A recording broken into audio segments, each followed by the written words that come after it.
Good afternoon. In accordance with sections 45 and 53 of the Planning Act 1990 as amended, this meeting, the Committee of Adjustment of the City of Toronto is called to order. My name is Larry Clay and I'll be chairing today's session. Panel members today are Zahir Bayat, Yim Chan, Nazila West, and Ryan Bissonnette, and our Deputy Secretary Treasurer is Sabrina Salatino. We acknowledge that the land we are meeting on is a traditional territory of many nations, including the Mississaugas of the Credit, the Anishinaabe, the Chippewa, the Haudenosaunee, and the Wendat peoples, and is now home to many diverse First Nations, Inuit, and Métis peoples. We also acknowledge that Toronto is covered by Treaty 13 with the Mississaugas of the Credit. Committee of Adjustment public hearings are now conducted in a hybrid in-person and virtual format. Some applicants and participants will make their submissions in person, while others will participate virtually by electronic means through WebEx. The meetings are also streamed on the Toronto City Planning YouTube channel, and anyone wishing to view the hearing may watch on YouTube. Those who want to participate virtually and have registered in advance will be connecting with their computer or telephone and have the option of participating via video or audio only. When your item is called, you will be unmuted by the moderator. For both in-person and virtual participants, Committee of Adjustment staff will share presentations submitted in accordance with the written submission deadline. People attending in person today who want to receive a copy of the decision of the committee on an application must fill out a decision request card, and those participating virtually need to submit a written request for a decision by email. If you do not agree with the decision of the committee, you may be able to appeal the decision to the Toronto Local Appeal Body or in some limited circumstances to the Ontario Land Tribunal. However, the provincial government amended the Planning Act and generally removed rights of third parties to appeal Committee of Adjustment decisions. Only the applicant, the Minister of Municipal Affairs and Housing, specified persons and public bodies are permitted to appeal decisions of the Committee of Adjustment. Appeal instructions are set out at the bottom of the decision of the committee. Today, I'll call each item in the order listed on the agenda. Where an application is uncontested, the agent or applicant may proceed with their presentation if desired. When the committee does not require a presentation, applicants are to advise the chair should they wish to speak to the committee. The committee may ask questions and/or take the matter into committee for a decision. Each speaker, including the applicant, will be given a maximum of 5 minutes to address the committee, and I'll comment when you're reaching the 5-minute mark. Any presentation or other materials you wish to submit to the committee must have been emailed in advance of the hearing. Staff and committee members cannot accept materials at the hearing. When addressing the committee, please clearly state your name and address. The applicant or agent will proceed first and will make a presentation to the committee on the application. Then individuals, either in support or oppose the application, will be invited to speak. Generally, we first call on speakers in the hearing room and then those participating through WebEx. Committee members may ask questions of each speaker after they have finished their presentation, and when all speakers are finished, the applicant has an opportunity to rebut only those issues that were raised by the speakers. This will mark the end of the discussion. The application will be taken into committee for a decision. Madam Deputy Secretary Treasurer, any deferrals for this afternoon? Good afternoon, Mr. Chair and panel members. Yes, one item, item 23, 230 Sterling Road, file number A0699/24TY. This is on or scheduled for like 3 p.m. or shortly thereafter. So maybe we'll deal with it at that time because we don't see that the agent is online. That's great. It will be an automatic deferral because of the sign was not posted, so it's lack of notification. Great, thank you. Panel and staff, any declarations of interest for any items this afternoon? None. Seeing none. Thank you. All right, let's move on to the agenda. This is we start with item number 17, 99 Lakeshore Boulevard East, 120, 126, 130, 134 Down Street, 31 Cooper Street. This is an application to obtain consent to sever the property into 2 lots at grade and below grade and to create new easements and rights of ways. The committee has before a copy of Registered Plan 66R-33749 and annotated part areas certificate received on August the 13th. Copy of the plan of survey, site plan, floor plans, and elevations, covering letter from the agent, and a permit to injure and remove trees. There is email correspondence from Community Planning and staff reports from Engineering Services and Metrolinx. Through you, Mr. Chair, we do have the agent in person, no registered speakers for this item. Great, thanks so much. Good afternoon, sir and ma'am. Good afternoon. I'm here today on Sorry, behalf... if I can just start off with your name and address, please. Sure. My name is Jude Tersini. I'm the Senior Vice President of Menkes Developments. It is 4711 Yonge Street, Suite 1400, M2N3G9. You know the postal code and your colleague. And my colleague joining me here today is Martha Hadid, same address. All right, thanks very much. Just a quick overview. It seems like it's just a severance and associated easements for this property, but maybe you give the panel a bit of a high-level overview. For sure. We've prepared a more detailed and fulsome slide deck, but we're definitely... Which we've all reviewed, so we're good with that. We're definitely willing, for expedience purposes, move things along.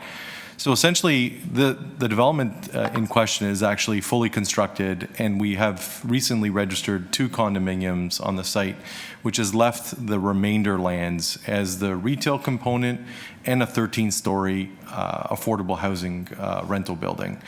We're seeking right now to put permanent financing on the rental building through CMHC, who only finances the residential components of developments. Hence why we're looking for the severance between the residential component of development and the retail component of development. So essentially, and related easements that would allow the development to operate in an efficient and effective manner as intended. So essentially, that's kind of it in a nutshell. I'm here to answer any questions that you may have, but I understand staff are supportive of the severance application that's moving forward. I could speak to the Metrolinx memorandum that they sent over. We have since had communication with Metrolinx. They have backed off on their requirement of the environmental easement, so they no longer require that and no longer requesting it. They actually didn't realize that it was a fully built, kind of completed development, and hence why they imposed the additional condition of the warning clauses. But I can let the committee know that warning clauses were placed in our original agreements of purchase and sale and lease arrangements with our tenants. It's here.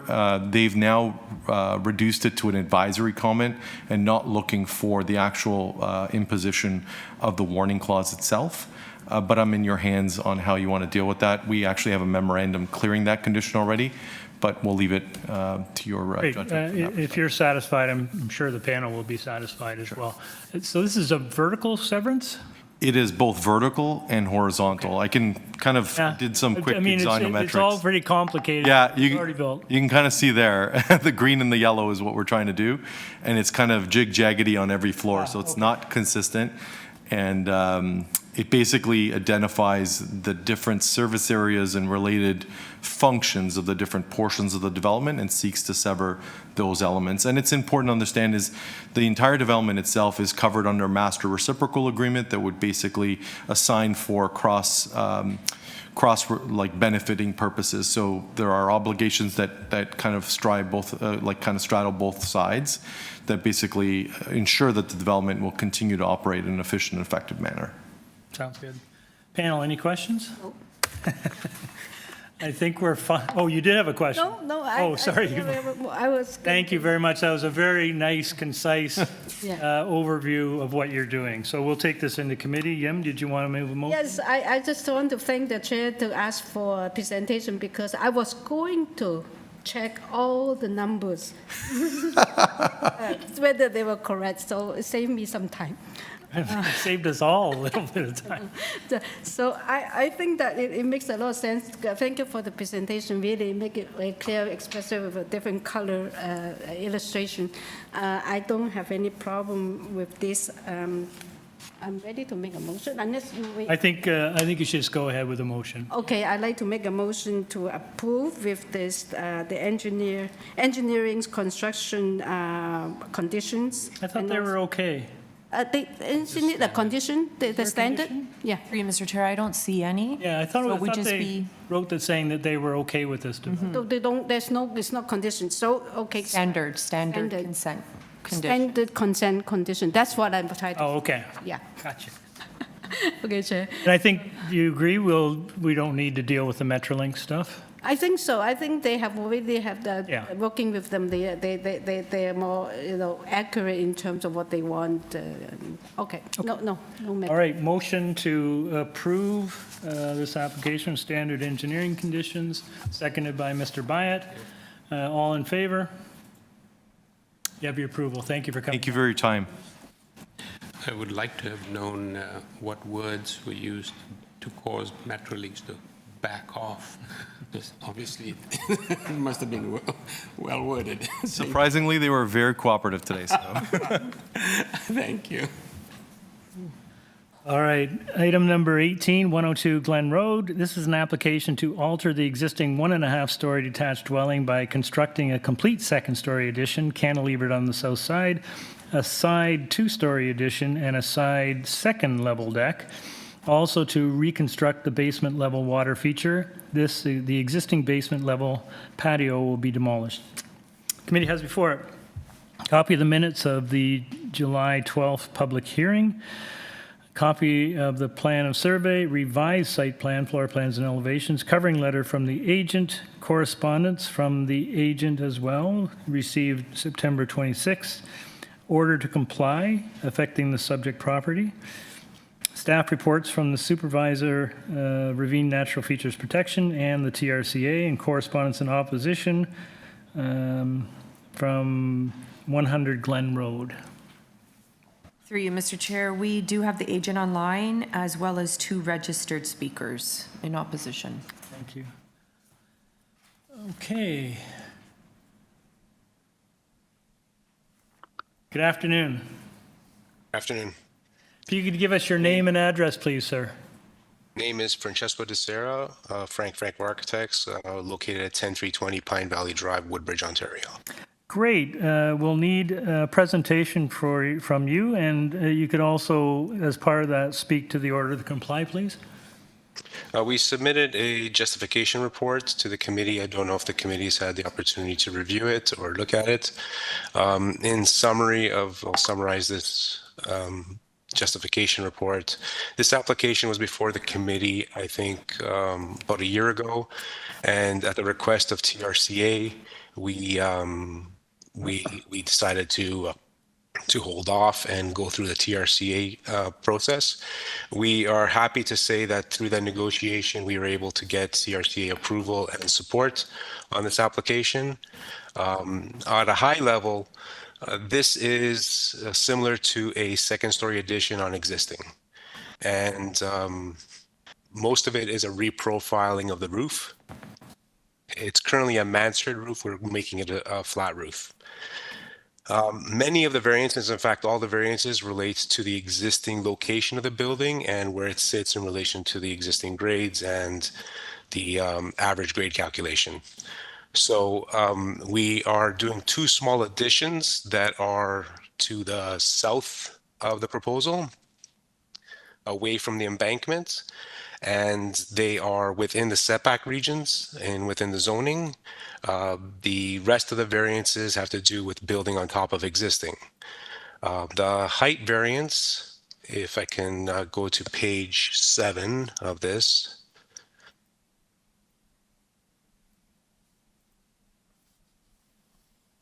Can you roll to page 7?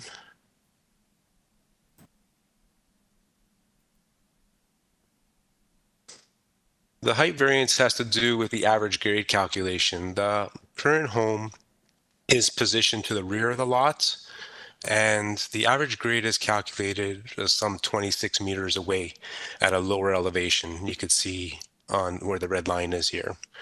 The site slopes from south to north, so the average grade is significantly lower than the adjacent properties, and that's kind of throwing off our basement being classified as first floor, our main floor being classified as second, and our second floor being classified as third. It's also throwing off our building height calculation. So as I said, everything associated with this application has to do with the existing placement of the home and where it sits in relationship to all the zoning, TRCA, RNFP, and height restrictions attached to this property. I would like to reserve my time at this point to answer questions and to address the neighbors, I believe. Thanks very much. Maybe we'll go to the speakers first. Sure. Through you, Mr. Chair, we'll hear from the owner at 188 Avenue Road.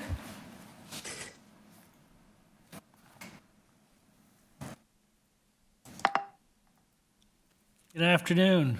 Good afternoon. My name is Doug Bateman. I'm an agent for the owners. That's my last name is Pateman, and my address is 188 Avenue Road. So you're the agent for the applicant? Sorry for the applicant, sorry, the opposition. Opposition, okay. Good afternoon, Tribunal. I'm here today on behalf of Robert and Cecily Bradshaw, the owners of 100 Glen Road, the direct neighbors to the proposed applications. This application fails to meet the 4 tests of minor variance under the Planning Act and represents a significant over-intensification of an environmentally sensitive property. The committee is required to consider the context and specific facts relating to a property and the proposed design and neighborhood as described in the official plan. I note that 102 Glen is atypical of properties in the surrounding area as it fronts onto both Glen Road and the Park Drive reservation lands. The proposed application is a deliberate and self-desired over-intensification of the property by the applicant. The requested variances can generally be characterized as an increase in building height and massing and a significant encroachment into the ravine impact boundary. And finally, based on its location and relevance to its neighboring properties, would result in a significant decrease into neighborhood privacy. The proposed variances, instead, will create a monster home that far exceeds the general intent and purpose of the zoning bylaw and official plan. Building envelope provisions and are generally characterized to ensure the orderly development of buildings within a proposed zoning area.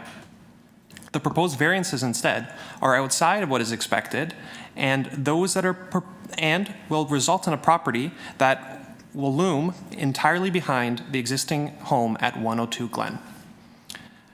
I would like to highlight the largest issue is the rear projections, which intentionally, the rear projection increases from 4 meters to 55 meters squared are going to result in a significant decrease in privacy.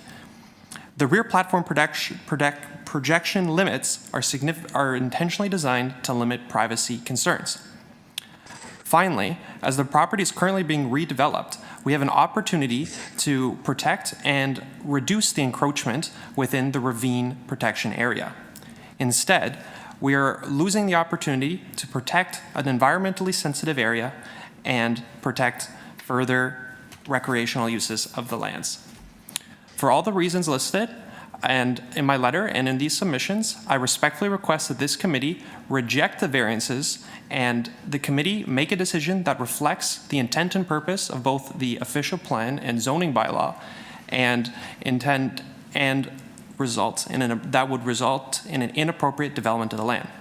This application cannot be considered minor for the lands and fails to conform with the intention of our official plan. I'm open for any further questions this committee may have.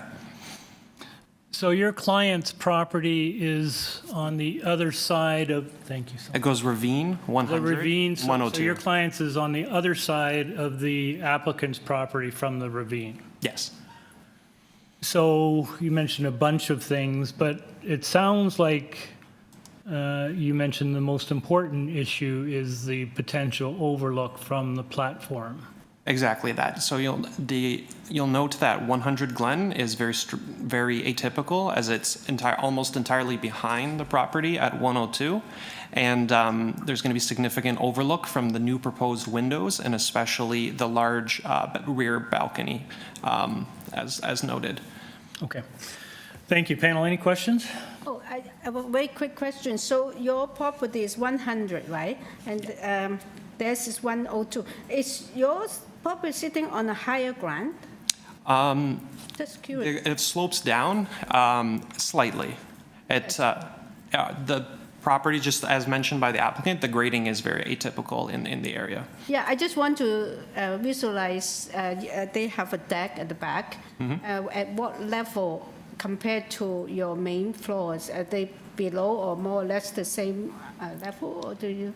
As the whole property slopes back, it changes from directly at level and to above and below, because the two properties both have significant grading changes. Okay, I see. So the second question is, you objecting the projection to the back, but then it's because of the privacy issue, the deck, or more of the, because to me, yours is really a lot behind.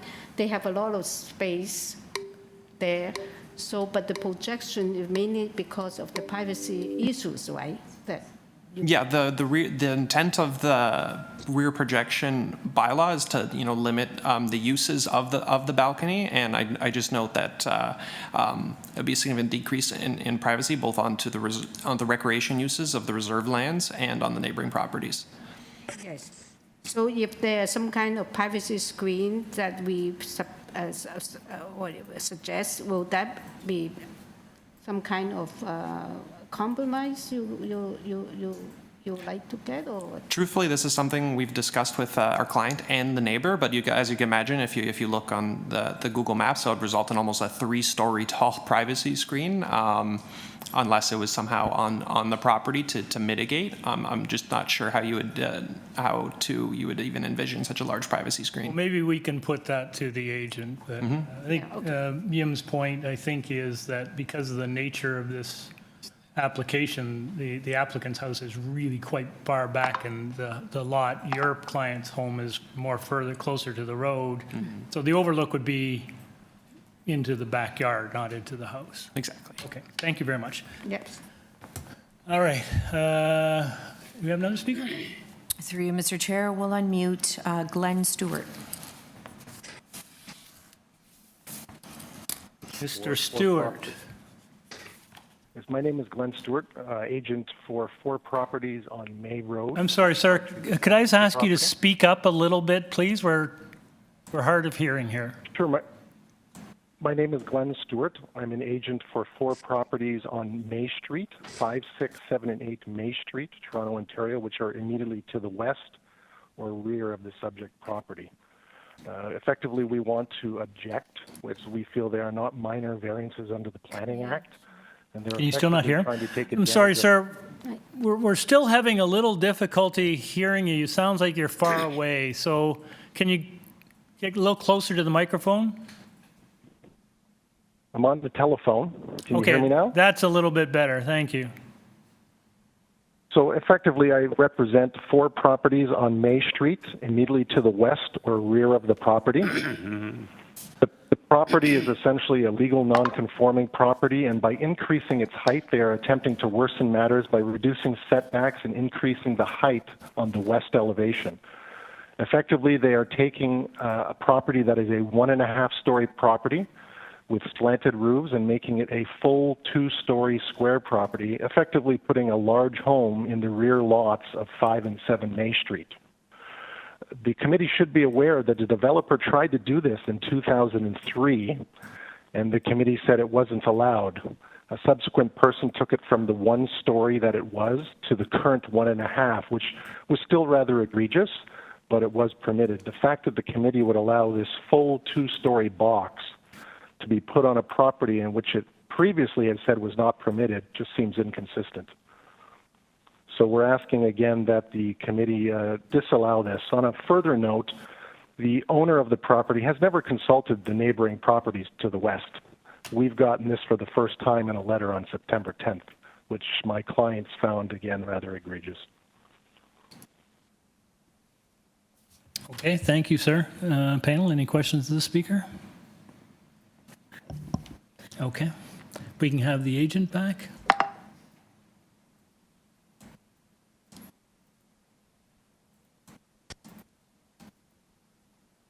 I'm here. Sir, you have 5 minutes to respond to what we've heard. Okay. Okay, we've heard quite a bit, and I think I would like to address the concerns of 100 Glen Road first. We've met with these neighbors twice to present our drawings and our plans, and they did express concerns of privacy, and for that we've limited the amount of windows on the one side initially, and we've consisted and stayed with that.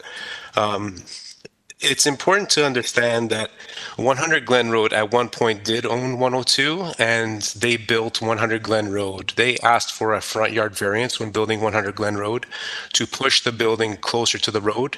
And what this does is it left 102 Glen Road more alongside their rear yard, but they understood the placement of these homes and made the decisions accordingly.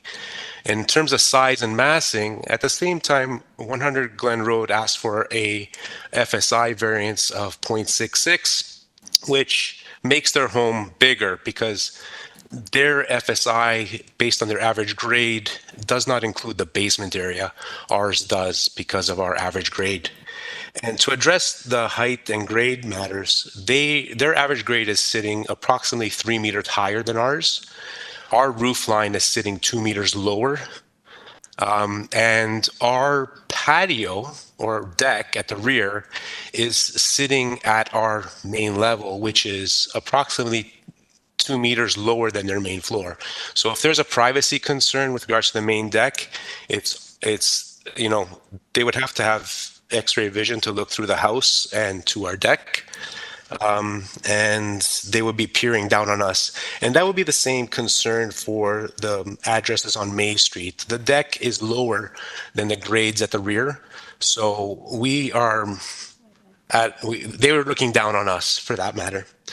To clarify the addresses 5, 6, 7, and 8 on May Street, the home currently is a 2-story home. It's a partial 2-story home, not a story and a half. It's a mansard roof, and the second story is in the attic. We are straightening out the main floor walls, aligning it to the existing walls, and creating a flat roof. We're not adding another story to this building. We're simply squaring it off and reprofiling the roof. Outside of that, I will answer questions by this committee. I have no issue, but that's as clear as I could be with clarifying the concerns.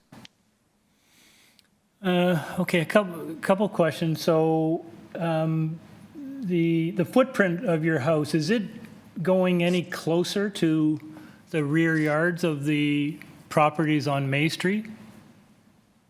No. Okay, so it's basically the same footprint.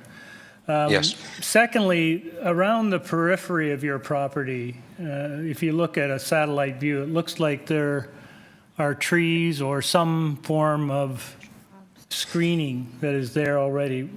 Can you confirm, like, what's between you and 102 and between you and the houses on May Street? Between us and 102 is a masonry wall that is roughly varies in height between 4.5 feet to maybe 5.5 feet because it's following the grade. And that is wholly on 102's property, and I think we have opportunity to create some sort of screening there to ensure that there is privacy maintained between those two properties. On the subject properties to the rear, on 4, 5, 7, and 8, there is I think a wood fence. And there is trees. I think on their side, they do have some type of tall cedars. I think they're in the 15-foot range, 15, 16-foot range. And on our side, we have the forests that we're dealing with as part of the valley system. Okay. One of my colleagues had mused about screening for the terrace on the top. And have you given any consideration to that, to minimize overlook? Again, we are lower than them on our terrace. We cannot overlook anybody. Our elevation, if you go to page, of my report, I'm going to pull it up right now. page 8 Hang of on. our justification report. This gives you an indication of the two homes. This is 100 in the gray, and ours is 102 in the white. The deck is at the rear. You can see our deck is lower than the front door and then the main floor of the 100. So I don't know how to screen somebody looking down on us. No, fair enough. So is there anything on the rooftop where the top of the parapet? Is there anything up there? We don't have anything up there at the moment. So there's no use. So I think that's what I was a little bit confused. I thought there was some sort of amenity space on the top. No, the amenity space that we have is off of our main floor, and because of the average grade calculation, we've had to label the main floor as second floor. So we don't have a balcony that's up in the sky. We have a balcony that's off of our main floor. Gotcha. Okay, that's very helpful. Panel, anyone have any questions? No, that was really helpful. That's what I tried to get. Yeah. I thought I read it wrong. I thought there was a terrace on top. There's no terrace on top. Ryan, you okay? Yes, I'm good, thank you. All right, I don't think we have any further questions, so let's take this into committee. Who wants to start? Sahir? Thank you, Chair. I think, I'm so glad the explanation was presented, and I think this is again an example of an unusual site. The major overlook issue, and I'm just looking at Google Street Map, for example, the homes in very large and large properties as well. In this particular case, I was glad that the agent clarified using the image to show where the rear deck is and the overlook issues or lack of overlook issues. So I really don't have any concerns about this application. I think it's quite reasonable. I don't believe there are any, I think forestry merely requires a permit if I'm not mistaken. Right, RNFP, yeah. Yeah, other than that, TRC has no objections. So I'd like to move approval of this application with merely the forestry permit requirement. Okay, motion by Mr. Byatt to approve. Do I have a seconder? I can second it. I agree Second by with, Ms. Chen. With Ms. Bai's comments. Yeah. Okay. Okay, moved by Mr. Byatt, seconded by Ms. Chan. All in favor? And is it, we have forestry condition too? It's a permit requirement. It's a permit. Just permit. Yeah, just a requirement. permit. Okay, all right, yeah. Okay. Yeah. Sorry, Ryan, I didn't catch you. Are you dissenting? I'm dissenting, yes. Okay. So that application, that motion passes, and Mr. Bissonnette is dissenting. All right, thank you.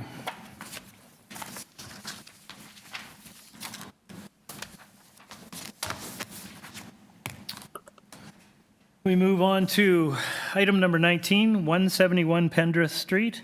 This is an application to construct a new 3-story detached dwelling with an integral garage, a covered front porch with stairs, a rear ground floor deck, and a rear basement walkout.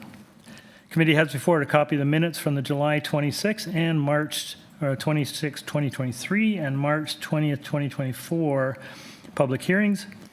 Copy of the revised plan of survey, site plan, floor plans, and elevations, covering letter from planning consultant, covering letter from the owners.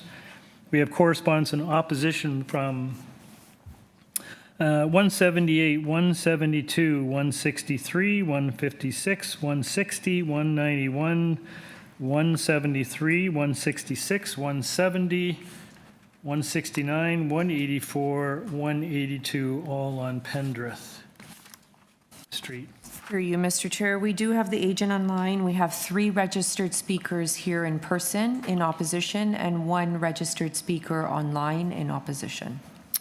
All right. Thank you. All right. Good afternoon, sir. Good afternoon, Mr. Chair, fellow committee members. Have your name and address, please, sir. Yes, sir. My name is Addison Milne Price. I'm a planner at Design Plan Services located at 87 Skyway Avenue, Toronto, here on behalf of the owners. We have a fair amount of opposition, sir, so we'll need a presentation. Absolutely. I'll get right into that. So as you've seen, this application is to construct a new detached dwelling, and to do so, there are 4 variances proposed. Before I discuss those variances, I'd like to point out that this application has been significantly altered from its original version presented to the committee in the summer of 2023 that featured a total of 14 variances, most notably in the elimination of all variances pertaining to the existing rear detached garage, since this garage will be removed as part of this proposal. However, note that we have also revised the dwelling to comply with all required setbacks and building depth requirements. We have discussed this proposal with city staff, and we've confirmed that no city department, including community planning and transportation staff, have any objection to this proposal. I can also confirm for the committee that we would have no issue complying with the transportation condition recommended regarding the curb cut. Now, regarding the 4 requested variances, variance 1 pertains to the height of the side main walls. If staff could kindly bring up the section drawing 813 onto the screen, you'll see the proposed height of the side walls is 8.78 meters, which is a difference of 28 centimeters from what is permitted as of right for main wall heights. As shown on the elevation and section drawings, this additional 28 centimeters of height is triggered by the parapet walls. I'll note that there are no windows on either of the side walls, and therefore this additional height would cause no additional overlook or privacy impacts on adjacent neighbors. Furthermore, although this variance pertains only to the side main wall height, it should be noted that the maximum overall height permitted in this area is 11 meters. Now, the proposed dwelling has a height of only 10.19 meters, and as such, an as-of-right building could in fact be constructed taller than the proposed dwelling. And in my view, this indicates that the vertical massing of the proposed building will be in line with the intent of the zoning bylaw on this lot.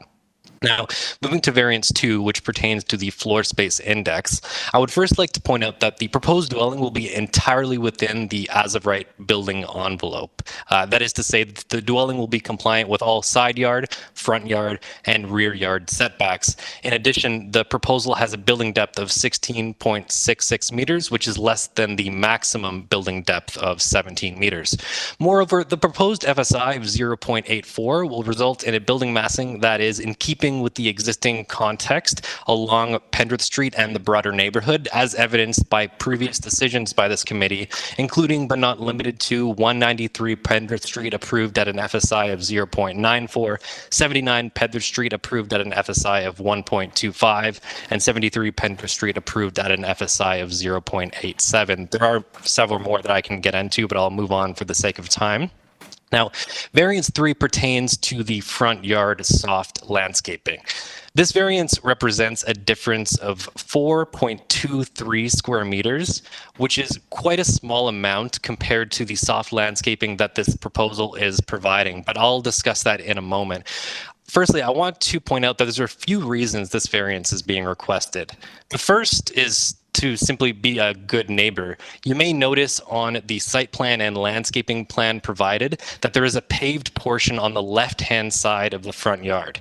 This paved portion is currently used by the neighbor as their driveway. Now, there is no easement or right-of-way that requires us to provide this pavement, but we have no issue if the neighbor at 169 Pendrith can continue to use this portion of the property. At an area of 2.25 square meters, this paved portion of driveway represents the majority of the softscaping relief requested through this variance. I also want to point out that the existing softscaping at the front of the property, including the tree at the front, cannot be counted in the total because it lies beyond the boundary of the property, something that would not be obvious to one viewing the proposal from the street. Lastly, I would like to point out that although a variance is requested for soft landscaping reduction, this proposal represents a major increase in soft landscaping on the property.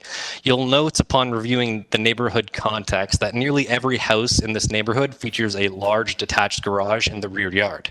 The subject property is no exception to this. However, as part of this proposal, we will be removing this garage and removing the driveway leading to it, resulting in providing nearly 100 square meters of new soft landscaping on the property. I'm getting to the end of my time, so I'll quickly speak to variance 4 now. Variance 4 pertains to the height of the pedestrian entrance, which is again 27 centimeters than the height permitted as of right. This translates to a height of 2 additional steps, and considering that nearly every dwelling on Pendrath Street has about 5 to 6 steps to enter the front door, these additional 2 steps will be imperceptible compared to an as-of-right pedestrian entrance. This concludes my presentation, although I'm happy to take any questions. Thank you, sir. I think we'll go straight to our speakers.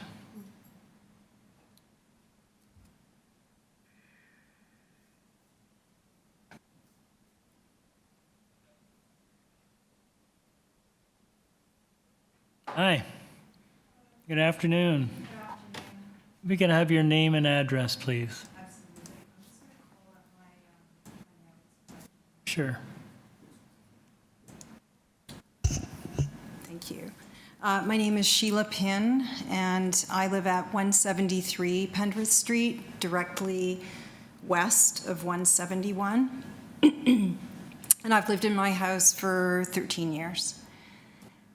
So I respectfully ask that you decline this application, as although there are only 4 minor variances, the impact that these 4 minor variances will have will actually be major on our street. I noted that the agent was referring to houses on the street that were actually not part of this block, and it's a very unique block. I also want to let you know that I initially had an agent speaking for me, but he was taken to hospital last night, and so I don't have his supporting documentation, and I'll be referring to the letter that I submitted that has some photographs with it as well, so hopefully you can call that up. So I'd like to address the floor space index. I mean, on average, the houses on this street have an FSI of 0.428, and they're allowed to go up to 0.6. So that means that they can make their house 40% bigger than they currently are. And if you were to visit the property, I'm not sure if you had an opportunity to or not, but if you look at the photos on page 3 and 4, you'll see that the north side of the street is comprised of semi-detached 2-story brick homes, modest brick homes, and then the south side of the block has 7 homes, 1 bungalow on the end and 6 2-story brick homes in the block. All of the 2-story homes have added additions on the back, including 171. 2 in particular, and I think the picture is on page 3, 153 and 163, they built 2-story additions out to the 0.6. They significantly increased the size of their homes while respecting the zoning bylaw and the official plan, and they were able to maintain the prevailing building type in the front while exercising their personal taste in the back, which I think is great. This application, though, proposes to increase their FSI beyond the 0.6 by another 40% to 0.84. So, and I think primarily to accommodate this 2-car garage in the front of the house, which does not exist anywhere else on the street, the entire length of the street. The application, they're proposing to build a house that's taller and wider, and I wanted to point out this picture. I don't think this accurately reflects the width of the house. I mean, certainly if you look at the size of the delivery guy to the garage door, you can see that doesn't look like a garage that you can put 2 cars in, so it really should be wider. And not only that, currently there are 3 meters between their existing house and the side of my house, and they're proposing to reduce it to 1.57. I'm a little concerned about that because all of the houses on this side of the street were built on a 100-year-old landfill site, and the soil underneath our houses is very unstable. All of us who have done renovations have put our houses on piers to make our houses stable. I'm concerned that if they build that close to my house and they are digging, that they will loosen the soil and create some instability to our property, as well as their own, frankly. The other thing I wanted to address is in the applicant's supporting letter, they talk about this representing their dream home, and I completely understand where they're coming from, and this home on another street would actually be fine. The problem is that I live in my dream home, and so do my neighbors. And part of what makes this neighborhood a dream neighborhood for us is that it is a modest two-story red brick homes, tree-lined, untouched. It's virtually untouched. And we want to continue to live in that kind of a neighborhood. I'm also concerned because there are a lot of multi-generational homes, a lot of aging parents that will eventually leave their homes or need to leave their homes, and that new homeowners that come in will see this house and use it as a precedent to be able to knock down the homes that currently exist and build something similar. So we do believe that this is precedent setting and could be modified to fit better with the street. Thank you. Thank you. You live right next, so is that an apartment building behind everyone there? Yeah, 177 Pendrith is, I think it's Metro Housing. I don't know if it's called Metro Housing anymore, but yes. Okay. Yeah, it's a three-story apartment building, and all our backyards look out on them, but mine in particular. Okay. Yeah. Great. Thank you. Any questions, panel? No. Nope. Okay. Thank you very much. Thank you. Through you, Mr. Chair, we'll call up 178 Pendrith Street. Or 156, however, yeah. Sorry, 163 Pendrith? Hi. Yeah, sure. No, no, we have someone here in person at 156 Pendrith, then we'll get to. Oh, that was on the line? Oh, sorry. Yeah, we'll get to 178 because those are the speakers in person, and then we'll go to the phone. Hi. Hello, I'm Lalu Dansker. I live across the street and slightly to the east of the property at 156 Pendrith.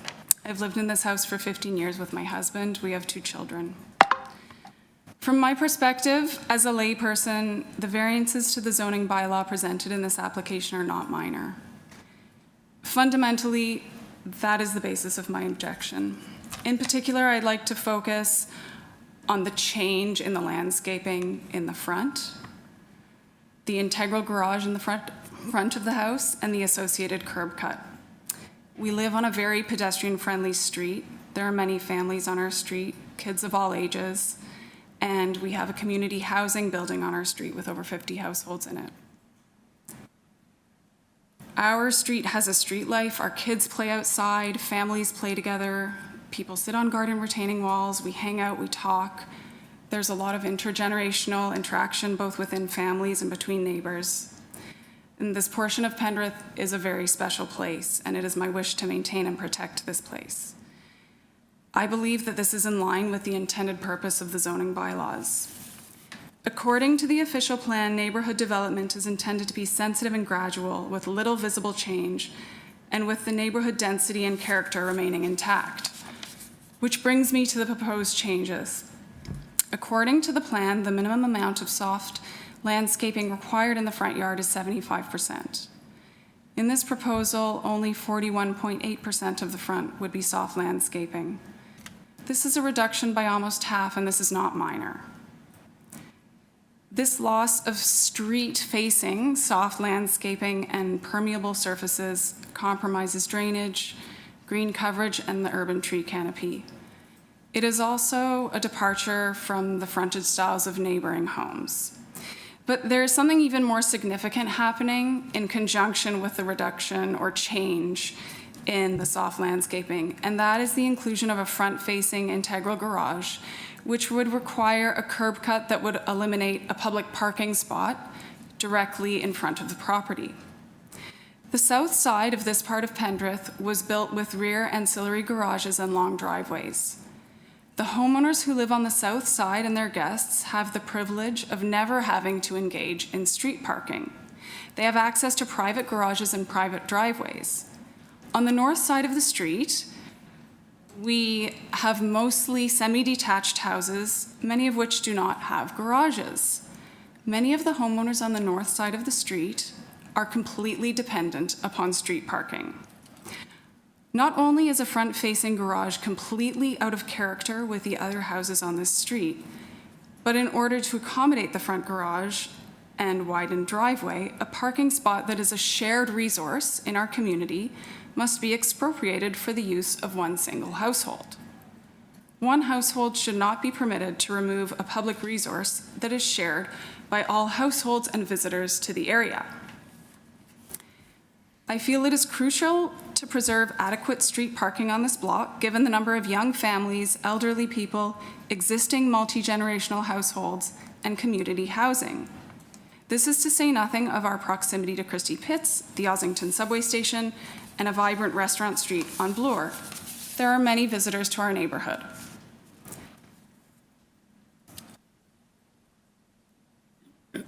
Today, I have focused on just one variance, but I feel it has very significant consequences.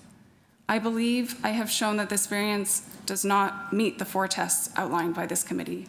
Therefore, in my view, this application should not be approved in its current state. I thank you for your consideration in this matter. Thank you. Panel, any questions? Yes. Through you, Mr. Chair. Thank you for your presentation. I just wonder what was the one variance you're focusing on, because you talk about the front yard landscaping and the massing. So it's the front yard landscaping because it requires a curb cut and also a shift of the curb cut. And because of the way that the houses sit on the south side of Pendrith, there is one public street parking spot in front of each house. Right. By moving the curb cut, you eliminate the parking spot that is in front of that house. But, okay, the same question, but it's got nothing to do of the soft landscaping, is it? It has to do with, I think it does have to do with the landscaping. No, in your description, you worry about the curb cut, but there's not much. Well, I worry about the curb cut and the reduction in soft landscaping. That was addressed by the owner's agent. That's what I want to, I do not know whether I read it correctly. I don't know whether you realize that the property line of this property is actually very close to the main wall. A lot of the existing landscaping, they're not touching because it's outside, the front yard is outside the property. It's on the boulevard. Yeah, it's a boulevard's property. So means that they are not reducing that much of the number. What I'm saying, from the 75%, they're asking for 41, is actually a little bit misleading because they have very little space belong to them. So the numbers seem to be low, but because there's not much of, they own that little bit.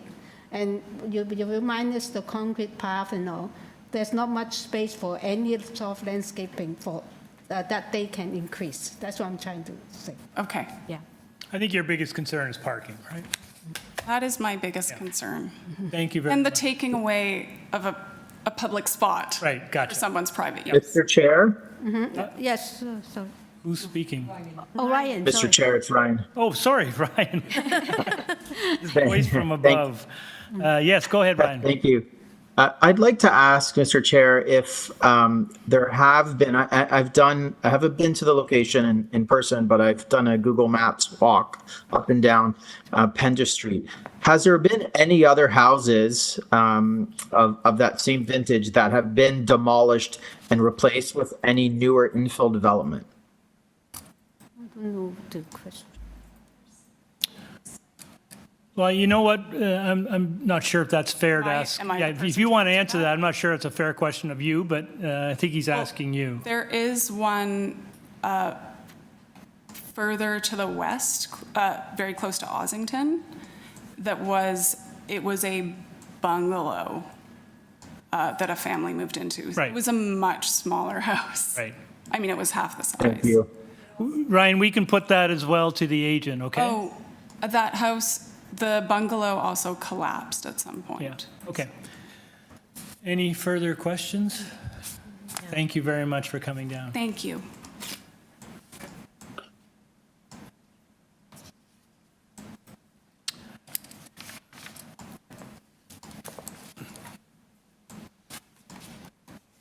Good afternoon. Good afternoon. we could have your name and address, please. Thank you. My name is Risa Grostern, and I live at 178 Pendrith Street.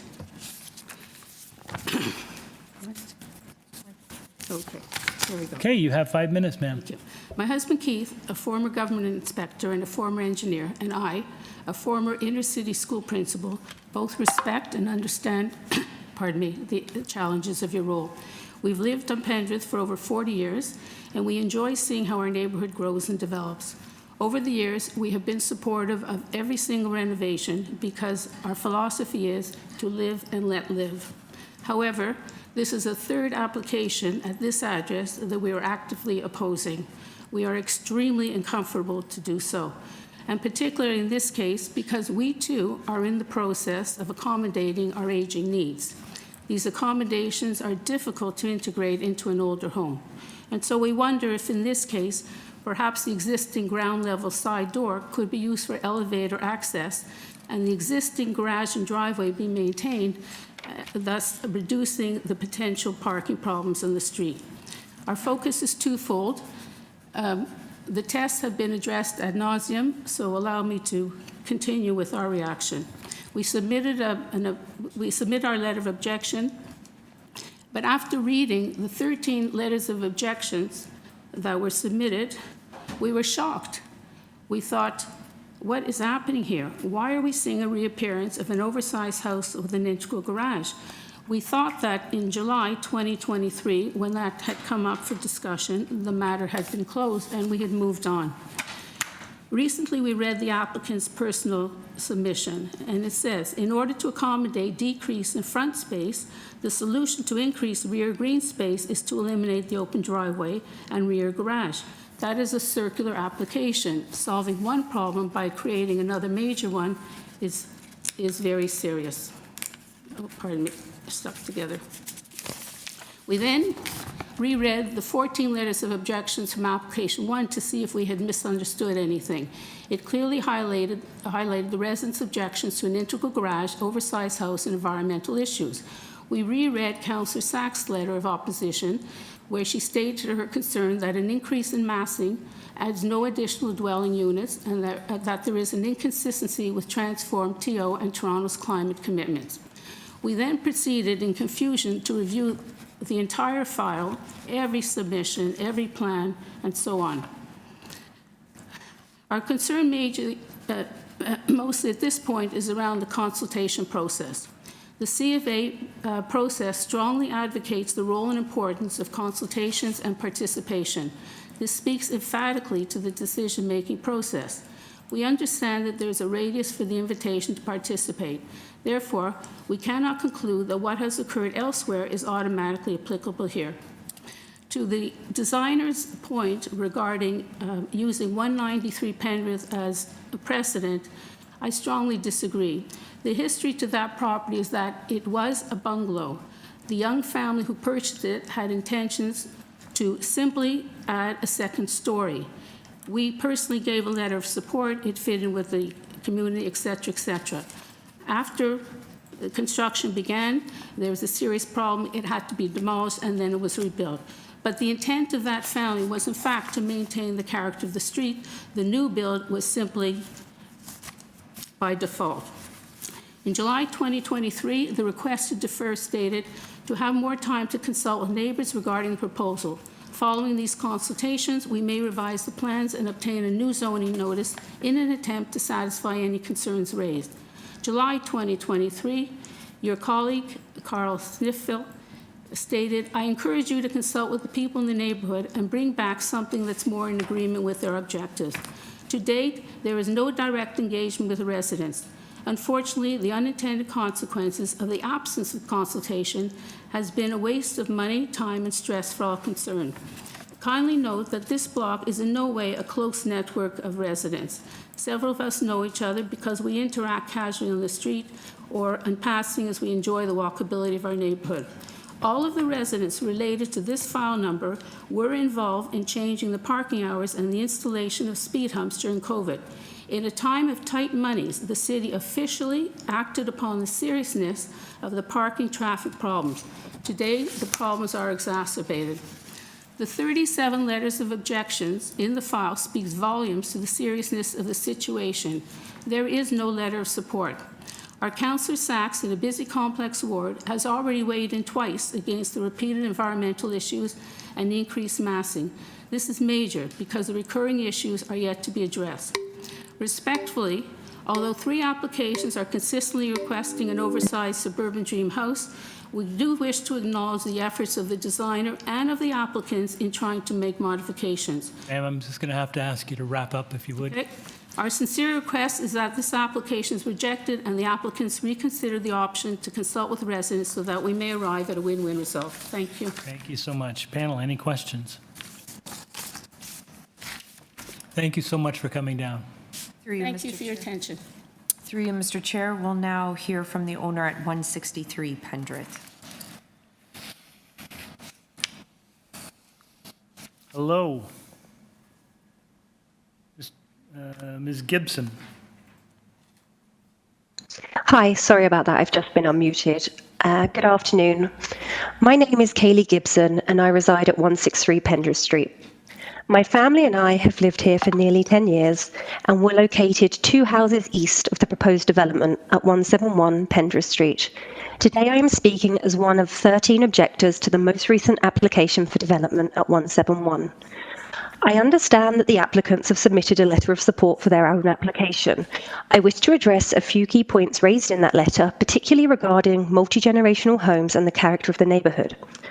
Our experience living on this street for a decade has taught us that developments can be executed in ways that respect both the needs of multi-generational families and the existing character of the neighbourhood. There are many homes on this small section of Pendrith that house multi-generational families, and the vast majority, with the exception of one, have not undertaken any renovations to their home to provide for this. My family and I, and at least 4 other neighbours on this section of Pendrith, have undertaken renovations that did not require variances from the committee. Our renovation that expanded the square footage of our home by almost 59% resulted in an accessible, multi-generational family home without altering the street's physical character or exacerbating traffic and parking concerns. It is also worth noting that the renovations have resolved the cracking and foundational issues that are prevalent on this part of Pendrith without the need to tear down the home and in keeping with the prevailing physical character of properties on Pendrith Street. The key difference between the recent renovations on Pendrith Street and the proposed development at 171 is that the prior renovations respected both the scale and physical character of the neighbourhood, which is crucial for reinforcing the existing physical character of the neighbourhood. By contrast, the proposed changes at 171 do not appear to be minor and risk fundamentally altering the character of the street. The proposed changes to 171 appear to deviate significantly from the existing streetscape. While we fully support modernisation and development that aligns with family needs, we believe that the scale and nature of the proposed development would disrupt the consistent character of Pendrith Street. The prior renovations have all kept the original facade and front landscaping intact, and this approach should continue to be adopted on Pendrith. One of the recurring concerns on Pendrith Street is the availability of parking and the flow of traffic. This is evidenced by the support of all present today for the installation of speed humps and the amendments to the permitted parking hours to address traffic and parking concerns. Developments should not remove street parking nor remove private parking. Preserving parking spaces mitigates a negative impact on the neighbourhood. It is unclear how the proposed development will address these concerns, especially if the changes lead to increased vehicular traffic and decreased off-road and on-street parking. To reiterate our concerns with the failure to meet the 4-stage test, the extensive renovations can be undertaken to fully comply with existing permitted development laws. The proposed development at 171, however, seeks to exceed the permitted parameters, which raises concerns about setting a precedent for larger developments in the future. This is demonstrated by the need of approval for 4 variations. Houses can be renovated to increase accessibility and functionality without altering the street's character or creating additional burdens for our neighbours. We strongly believe any development in the neighbourhood should strive to achieve this balance too. Renovations that maintain the integrity of the zoning bylaws and ensure that homes remain in harmony with the surrounding properties are very much welcomed on the street. The proposed development, by contrast, seems to push beyond these limits, departing from the intent of the zoning bylaws and official plan. The city's official plan promotes development that preserves a neighbourhood character.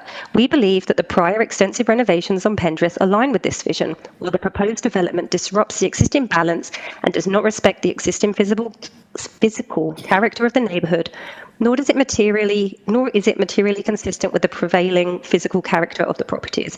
Given the proposed building is wider and taller than all other homes on the street, and it would have a double car garage that faces the street with minimal front landscaping. In light of the above, it's clear that this application and the variances requested do not maintain or consider the general intent and purpose of the zoning code nor the official plan. In conclusion, whilst we understand the need for development and modernisation, we respectfully request that the committee carefully consider the potential impact of the proposed changes at 171 and note the failure to meet the 4-stage test. Our own experience demonstrates that it is possible to expand a family home within the framework of the city's zoning regulations without compromising the character of the street, the physical environment, or the well-being of the community. For these reasons, we respectfully ask that the committee reject this application. Thank you for your time and your consideration, and I would be happy to answer any questions you may have. Thank you. Panel, any questions? No. No, we don't have any questions. Thank you, ma'am. Thank you. Are we back to the agent? Yes.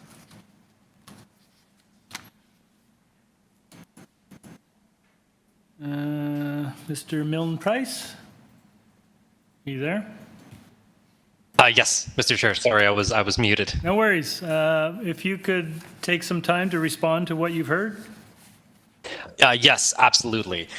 So I think in summary, the three main issues that were consistent from all of the neighbors can be boiled down to concern about parking lots on the street on Pendrith, concern about the style of the integral garage, and concern that the proposed dwelling will be wider and taller than the existing houses on the street. So I'll address those main points first, and then I'll go into some of the specific items that were raised.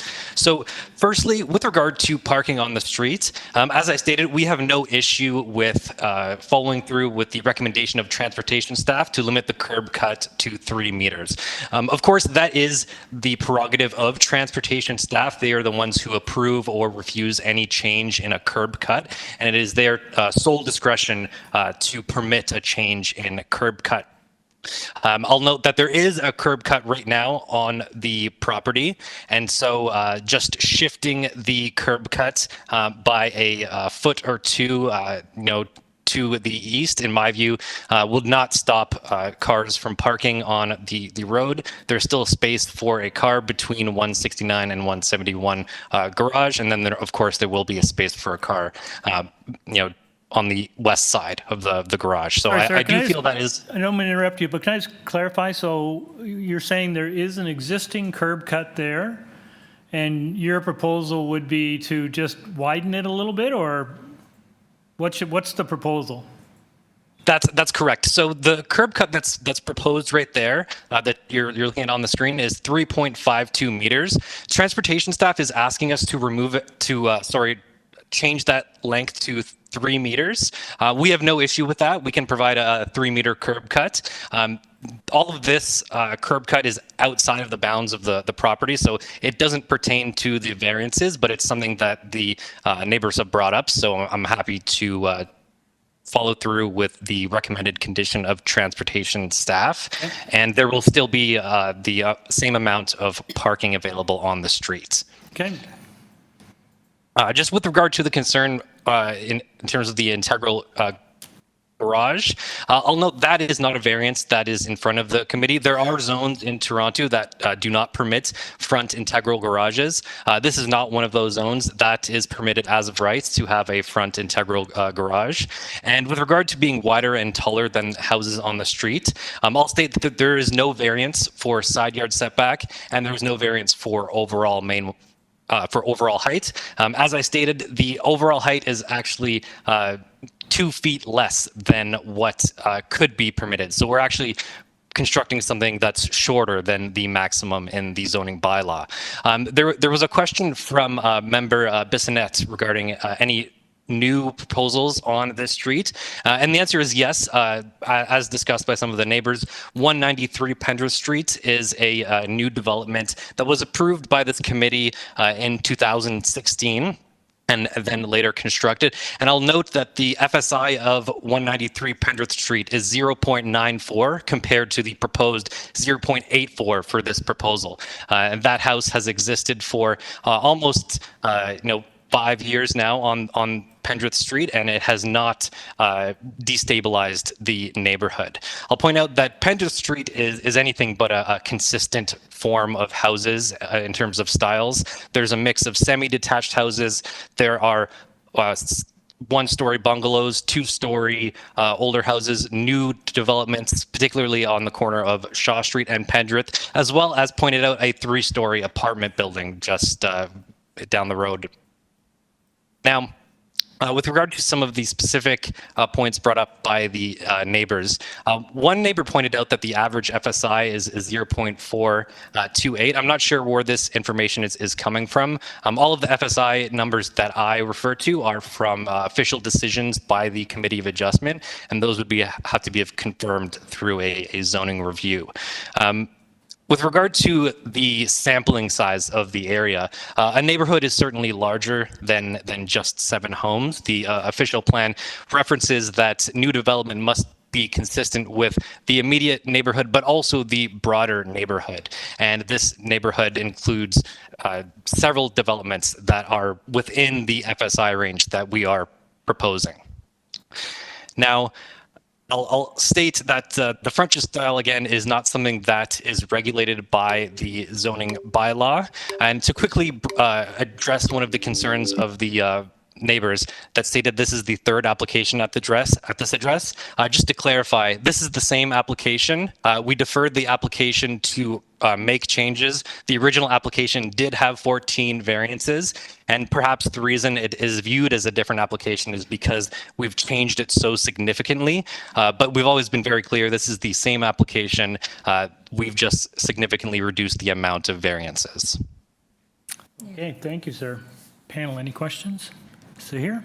Just one quick one. Can you just tell us what the front yard soft landscaping, the existing is? I know you're asking for 41.8, but what's the existing, do you know offhand?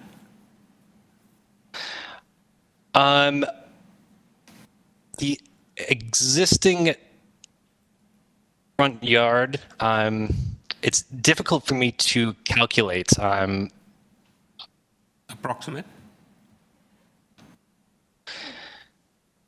It would be quite close to what is currently proposed. If you can look at a Google Street View of the front of the property as of right now, you'll notice that where we're proposing the driveway, there are steps. It's not as if we're removing a sodded lawn. Possibly 45 to 50, I would guess. Can I jump in and maybe I can help a little bit from the last time, not the first proposal, but the second proposal, you have 2 variants. The front yard landscaping, you were 38%. It's 4.36. I assume that was existing because it's very close to what you are asking now, right? That the second time is 38%. If I may just follow up, that'll be fine. I just want to get a guess. The other piece I was going to ask, which is following up from a question that Chair asked, related to the existing curb cut. So I know the idea is to shift the curb cut because of the new garage, integral garage. So the existing curb cut, would that be partially restored? Through you, Mr. Chair, the curb cut would be closed up, and it would be shifted. So that area where the curb cut currently is would, for the most part, be restored to curb, and therefore that area would be able to be used as parking. Yeah, good. Thank you very much. Thanks a lot. Thank you, Chair. Okay, any further questions? Ryan? No further questions from me, Chair. Okay. I just had one other question for which I forgot, sorry. The proposed driveway to the integral garage, I don't see any documentation that indicates the kind of material you would have, but would permeable materials be acceptable as a condition? Through you, Mr. Chair, the current plan is to provide asphalt driveway, but we would have no issue with complying with a permeable paver condition. Thank you. Yep. Sorry. I don't have question, but if we are in committee. No, we're not in committee yet. Okay. Okay. Just want to line up for my. Okay. You're making first when comments. we get into committee. Yes. Yes. Nizila. Yes, through you, Mr. Chair. Just a question about transportation report. We have one report dated July 19, 2023. Is it the final transportation report that we are referring to? I think that was part of the original application, so. Yes. I saw it in the deferred package. Yeah. Just Sabrina, wondering- that one still counts? Through you, Mr. Chair, if I may. Yes, please do. I can confirm. I've reached out to the transportation planner that wrote this report and confirmed that it still stands with the revised. Still stands. That's stands, yeah. a good question. Okay, thank you. Yep. Okay. There was a forestry condition as well in the original package too, wasn't there? I didn't see that. Yeah, there was. So there was a forestry condition in the original, forestry condition number 1. Are you aware of that one, sir? Yes, sir. I'm not sure why Urban Forestry has not commented on the revised proposal. I'll point out that the intent of this proposal is to retain all trees. There's no removals included. Damage? There will be injury as per the definition because the current existing garage, if you look at the rear of the site plan, the current existing garage is within the tree protection zone of 2 trees. However, these trees are not bylaw regulated trees due to their diameter. Okay. All right. Any further questions? Just one minute to you, Mr. Chair. Just one final question. This application deferred twice. You mentioned from the first time the number of variants have been reduced. You improved some of the variants and condition. What about from the second deferral till now? Like from one of them was March, one of them was July. What kind of modification you did on the design? Absolutely. So the main difference between that previous design, the second deferral, is that the FSI was larger. In that package, I believe it was approximately 0.9. So we further reduced the FSI. In addition, the rear garage was proposed to remain in that version.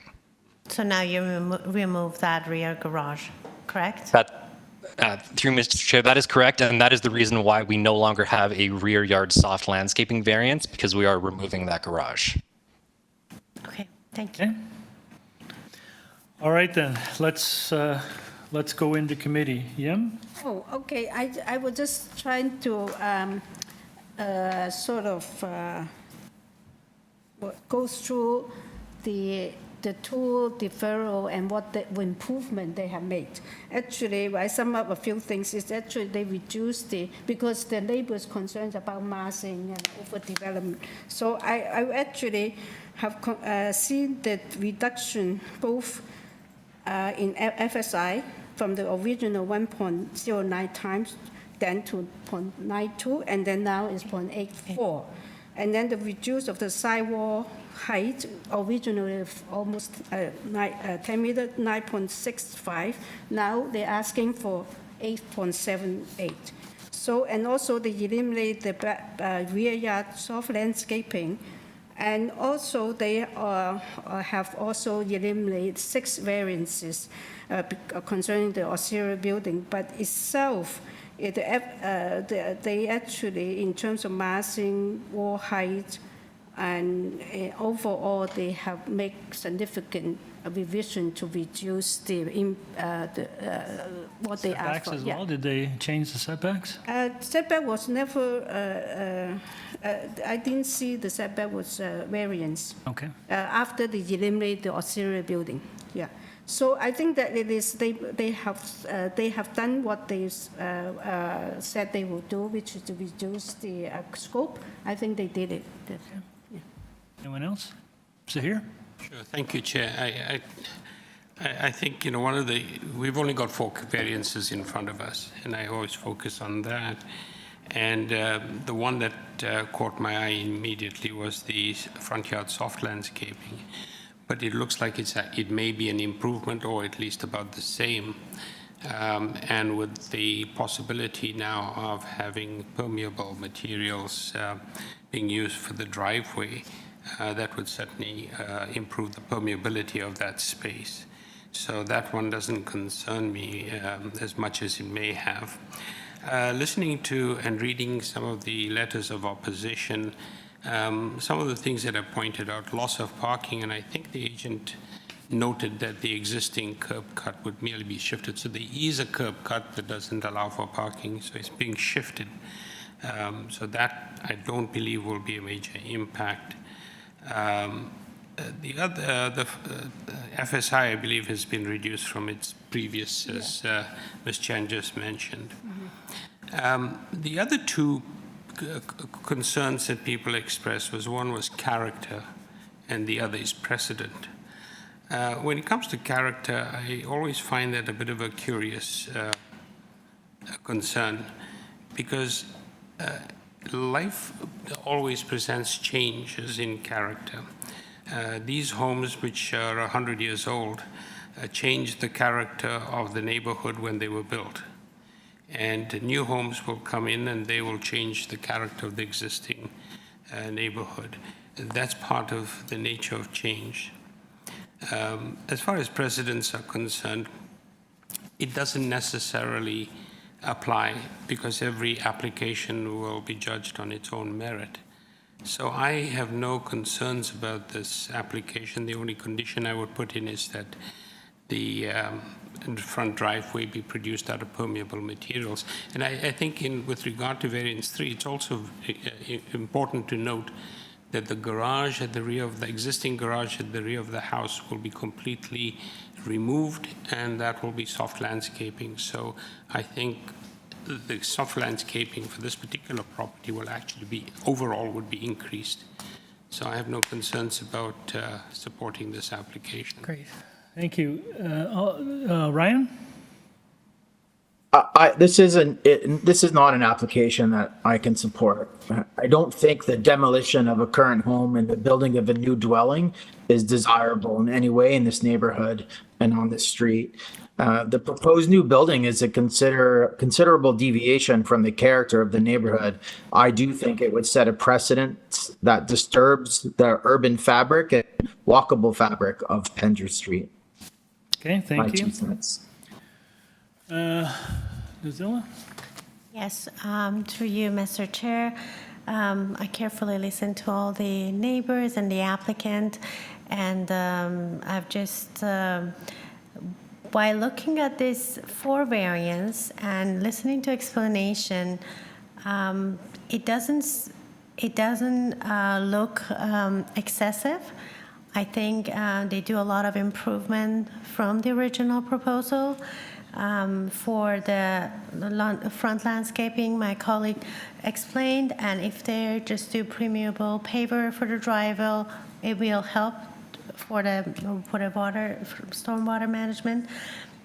Regarding this application, they designed it in a way that we don't have any height variance, any front yard variance, backyard, side yard. So means the applicant tried to design within the boundary of what envelope that they can design, but they have FSI, which it doesn't project like massing because the height is within the boundary. So I think, but I just wonder how come after 3 revision, the neighbors still have concerns by looking at the street, yes, most of the street house are kind of similar. They don't have a front garage, but we cannot comment based on their design. As per bylaw, they can build to this height, and we just have 4 variants that we can just judge. And I think these 4 variants are minor to my eyes. Great, thank you. I'm going to agree with the 3 of you here. This is 4 very minor variances. This is very close to being as of right envelope. You know, in this city, you're allowed to build 3 stories. This is only 2. There's no height, there's no depth, there's no length variance, there's no side yard setbacks. So the envelope in and of itself is almost as of right. The design, you know, people are going to say that doesn't look good or that looks really good. That's a very subjective kind of perspective, and I think Zahir makes the point that change in neighborhoods happens all the time, and this is just the introduction of some change. I did want to thank all the people, the residents for coming down today, and all the ones that have written in. The one thing I would say to you is it's been a journey from the start till now. But, you know, your participation in this process has, in fact, I would suggest to you, had some measure of success. And the measure of success is in the sense that you now are faced with a different building than what came forward 2 years ago. It's a smaller building. And, you know, your involvement and those who wrote in have had a bearing on that. So I think you should, while this may seem like a loss to you, I think, frankly, you've got a bit of a win by virtue of your participation. So thank you all for coming in today and sharing your thoughts. And I think with that, I'll look to someone for a motion. Zahir? Chair, I'll move a motion to approve this application with the one condition that the driveway be produced out of permeable materials. I'm not sure. Is it planning? Transportation. Yeah, It's transportation. 2 conditions, and also forestry condition 1. I think the forestry condition, let's put it in. If it's not required, then it's pretty easy to clear. So let's put it in as abundance of caution. Transportation, forestry 1, and I don't think there's planning. If I haven't seen planning. Oh, that's what I mean, the Yeah, conservation, transportation. the permeable Driveway. Yeah, driveway. Okay, motion by Mr. Byatt to approve with those conditions, seconded by Ms. Chan. All in favor? Opposed? Ryan, you're opposed. That motion carries. You have your approval. Thank you. Thank you, folks. We move on to item number 20, 7 Doris Drive. To construct a new 2-story detached dwelling with an above-grade basement with a front covered porch and planter, a front integral garage, a front second-story balcony, a front first and second-story bay windows, a rear first-story terrace, and with a rear basement walkout and a rear yard patio. Committee has before it a copy of the minutes of the July 17th public hearing. We have a copy of the plan of survey, revised site plan, floor plans and elevations, covering letter from the agent, copy of email correspondence between the agent and community planning. We have email correspondence from community planning. We have staff reports from urban forestry and from 2 reports from urban forestry. One dated September 25th and one dated September 26th. We have correspondence in opposition from 8, 9, 17, and 11 Doris Drive. Through you, Mr. Chair, we do have the agent online, and we have 2 registered speakers. Great.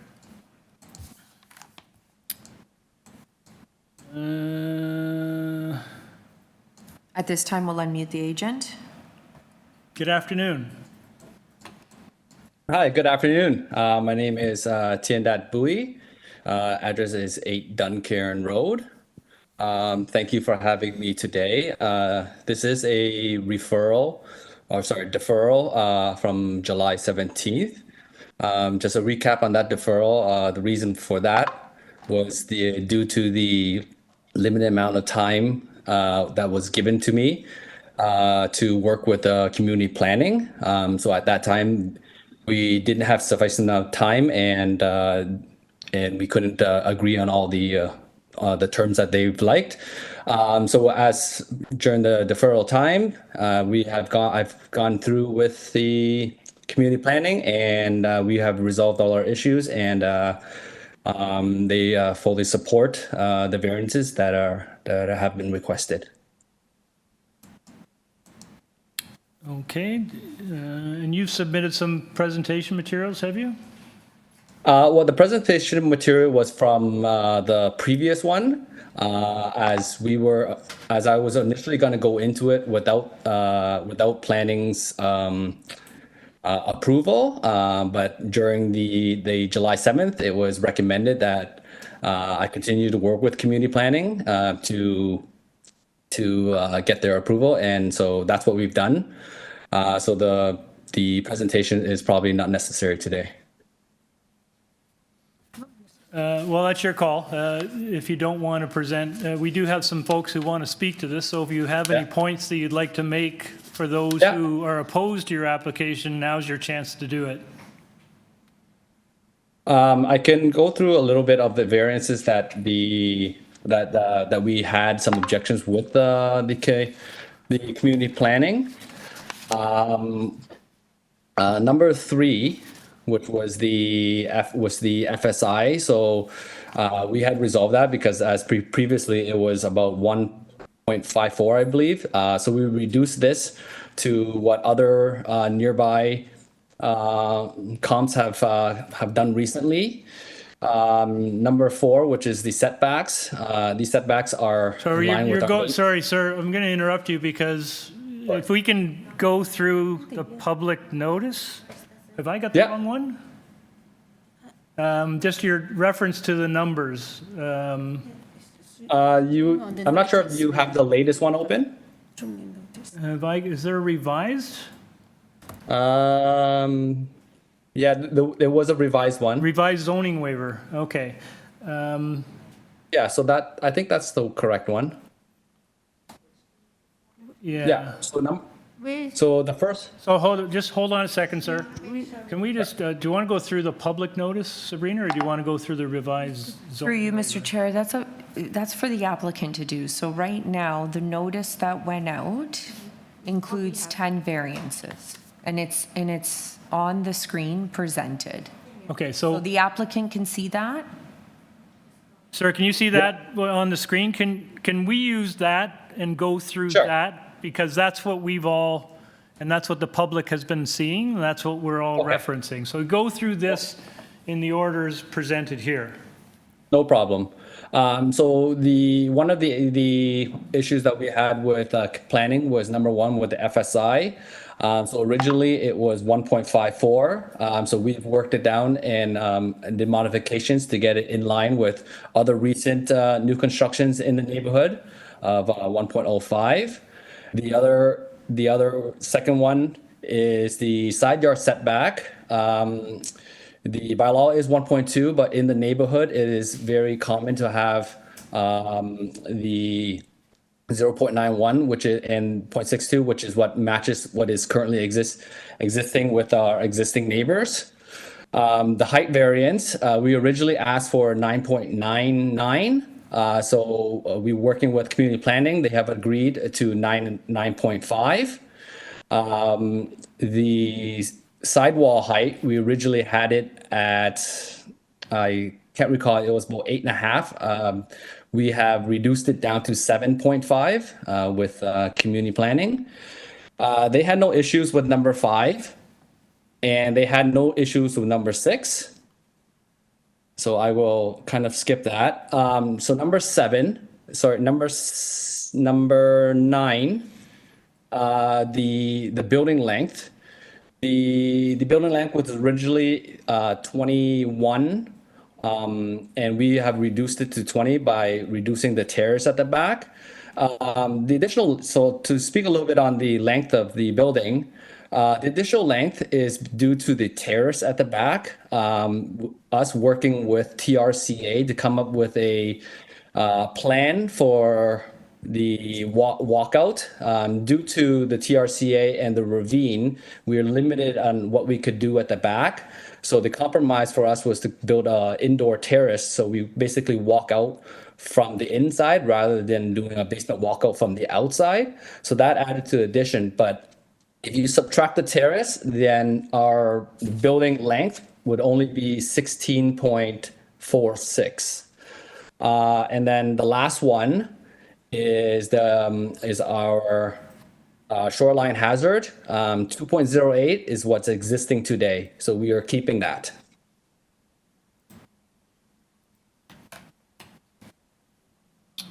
Okay, so you previously had an outdoor terrace off the back, and now you've reduced the size and you're enclosing portion of it? No, so the terrace previously was a little longer. So we reduced the length of the terrace to meet the 20 meter that community planning requested. Right, but it's still like exposed, it's not, Yes. not Yes, it's still internal, not exposed. covered. I thought I heard you say it was covered. Okay, No, what I meant to say is in our original plan, when we came up, it was a basement walkout from the outside. So the stairs walked out to the outside, but TRC didn't agree with that. So to have us, because building stairs on the outside takes up more length than doing the walkout from the inside. So therefore, that was the compromise that we built with TRCA to allow us to have a walkout from the basement. gotcha, okay. Panel, any questions before we go to the speakers? Okay. All right.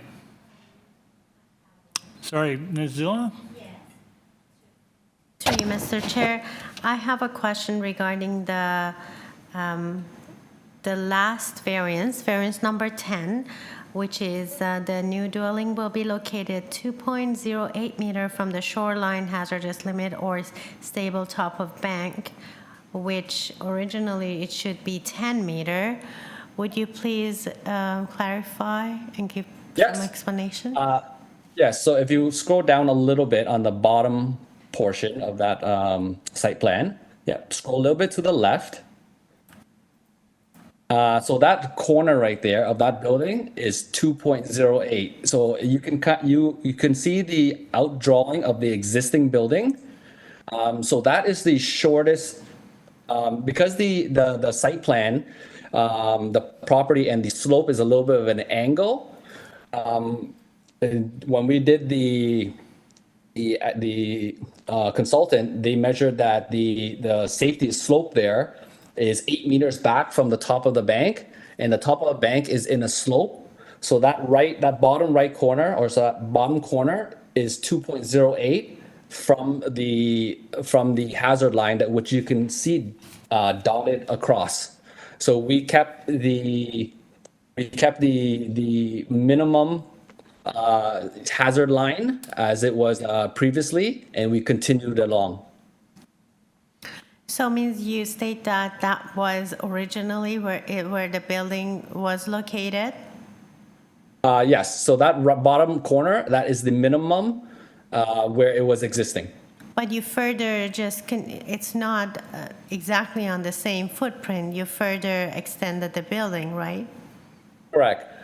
So if you see the dotted line, it's in an angle. So that angle matches the angle of the slope.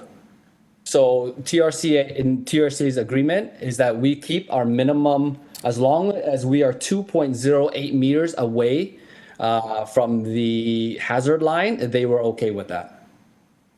Okay. Did we receive any letter, or do you receive any letter from TRCA that they stated that they're okay with 2.08 meter? Yes. We worked 6 months with them to come up with this plan. The supporting materials will have the confirmation from TRCA of their approval of the plan, and also there's also approval from forestry as well. Okay. I would like to ask city staff if we have any TRCA approval for that number. Would it be possible that we also have it on the screen? Yep, right there. I just saw it.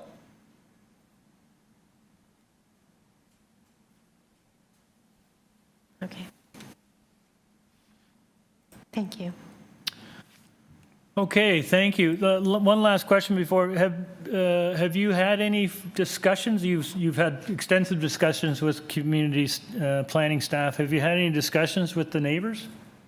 Yes, I've gone around with the neighbors. There was our immediate neighbor to our north, which had an objection to our height, which was originally 9.99. We have reduced that height to 9.5 with community planning support. Okay, thank you. All right, if we can have our first speaker. Good afternoon, sir. Good afternoon, Mr. Chairman, members of the committee. I'm Peter Milchin, 192 Lakeshore Road West, here on behalf of 9 Doris Drive, Nora and Robert Ohanjanians, who are the owners and residents of the property immediately to the north of the subject property. My clients object to this proposal. We believe it does not meet the 4 tests under the Planning Act. It does not meet the provisions of the official plan or the zoning bylaw related to setback from the stable top of bank. Notwithstanding that there may have been a portion of the existing home located close to the top of bank, the proponents are actually building further into the protected area overall than what the previous house was. In simplest terms, this building is too long, too tall, and too close to the north lot line. I heard the applicant speak to typical side yard setback conditions in the neighborhood. However, those side yard setback conditions which are deficient vis-a-vis the bylaw are for single-story homes. This is a 2-story home, and also a 2-story home that's going to be a meter taller than is permitted. My clients to the north are concerned about the imposition of a large new mass of house too close to their property, giving them the sensation of being walled in, of creating shadows into the rear yard, and that is has not really been remedied. The applicant seems to have spent a great deal of time trying to resolve issues with various authorities, which is fine. They did not spend quite so much time trying to resolve issues for my client. I believe if they were to comply with the north side yard setback, if they were to lower the structure, which would include lowering the ground floor as well, and did something to shorten the building, that would mitigate the impact on my clients. I would recommend that you refuse the application. However, if it were to be deferred, we would be prepared to sit down with the applicant as soon as possible, try to resolve some issues so that the applicant could return to the committee with an improved application. Thank you. Panel, any questions? Thank you, sir. Through you, Mr. Chair, we will now hear from the owner at 17 Doris Drive.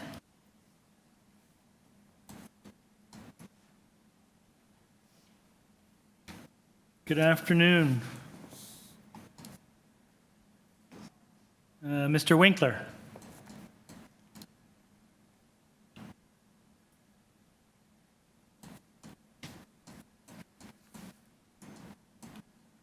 Hello, can you hear me? Yes, we can. Oh, good. I will be mercifully brief in Sorry, light of... before you get started, can I just have your name and address for the record, please? My name is Joel Winkler, and I reside at 17 Doris Drive. Great, thank you. I was just saying I'll be mercifully brief in light of how long it took for the committee to get through the previous application. I would only add to what the person who just represented 9 Doris Drive, I would only add that It seems to me that the applicant, in saying that we are only going to maintain what is currently on the property regarding variance number 10, we're going to have a 2.08 setback when the requirement is 10. I'm not familiar with the intricacies of the rules of zoning and of variances, but the question I think the committee might want to look at is whether or not that in and of itself means that the applicant can use that, saying that it's already like that, as an excuse to not comply with the requirement for that 10-meter setback from the ravine, for the top of bank, because that 10-meter requirement is there for a very good reason.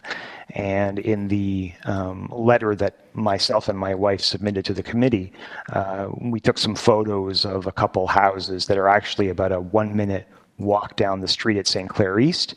And you can see that sometimes the power of nature just overwhelms anything that a human might do. And these properties have sunk into each other. And like I said, that's just about a 1-minute walk away from 7 Doris Drive. And that's pretty much all I have to add regarding the letter that my wife and I already submitted to the committee. So thank you for listening. Thank you very much, sir. I just would point out that the committee pretty much relies heavily on the TRCA in these instances where there is development proximate to a ravine, and their advice that they provide the committee on stable top of bank. So in this instance, the TRCA appears to be comfortable with this development relative to its responsibilities. Thank you.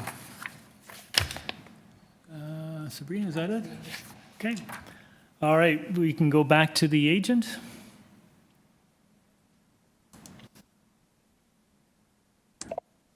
Oh. Hi. Hello? Yes. Hi, I'm sorry.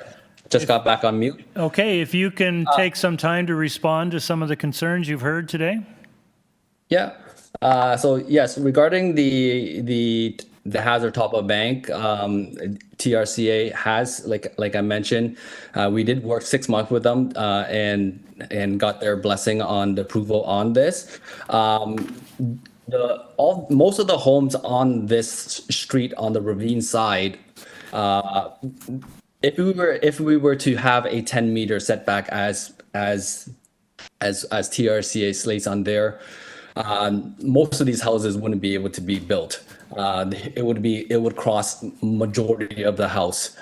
So therefore, they recognize that the unique situation of the property in the ravine and on the street, and that's why they were comfortable and accepted us making it to maintain the current setback, to have it no worse than it was previously. Regarding with the neighbors, we did, in my opinion, we did speak with them, quite extensively, a good half an hour to 45 minutes regarding the build. Most of it regarding the height and the side yard setback. The height is, if looking around the neighborhood, most of them, even at 47 Doris, they're up to 10 meters. And we're going down to 9.5, try to mitigate some of that height issue that they had. The other one was the side yard setback. If you look at the plans there, originally on the north side, which is 9 Doris, which is above.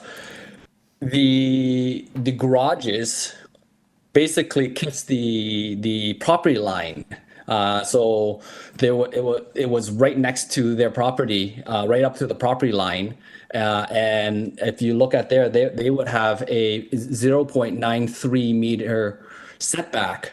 So with our design, we are eliminating that garage and we're pulling back the setback to 0.91 as requested as a variance. So our variance very much matches up with their current setback as well. So that's the reason for the setback that we've chosen there. So we've done the 3 feet, as you can see there, 0.91 versus their 0.93. Regarding the length of the building, which they also had a concern on, if you scroll back to the rear of the building, you'll see that the proposed terrace. So that proposed terrace is 1 story. So it doubles as a walkout for the basement, and it's also a deck for the main floor. So the height of that is only 1 story.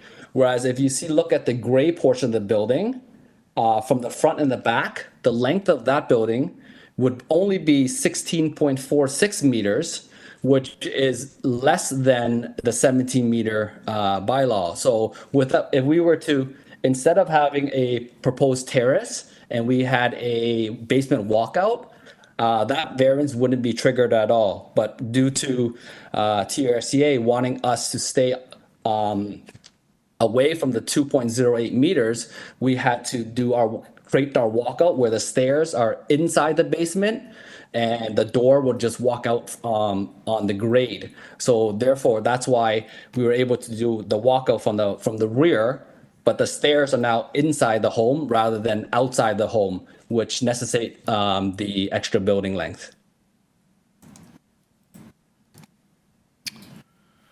Okay, thank you. Panel, any questions here?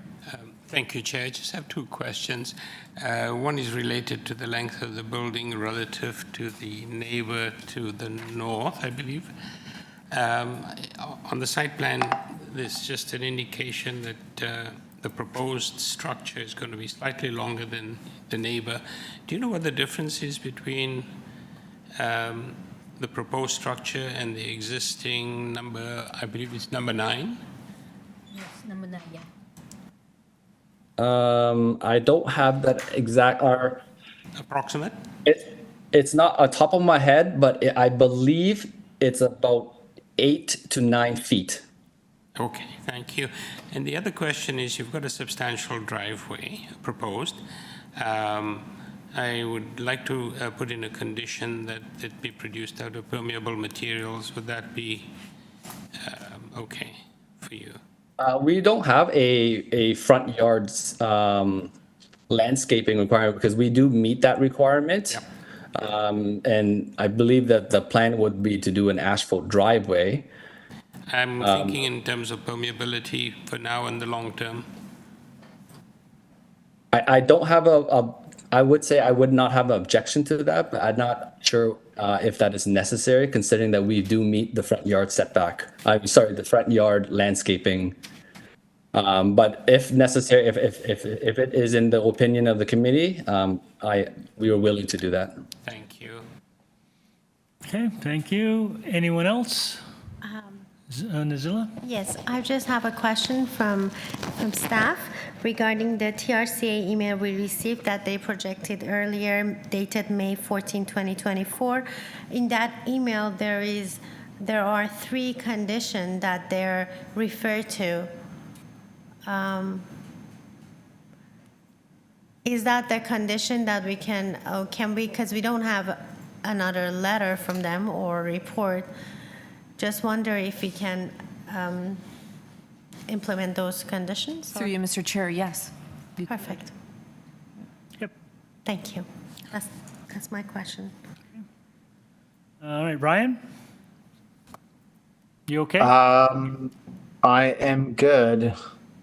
All right, let's take this into committee. Who wants to start? Sorry, I have just one last question sorry. through you.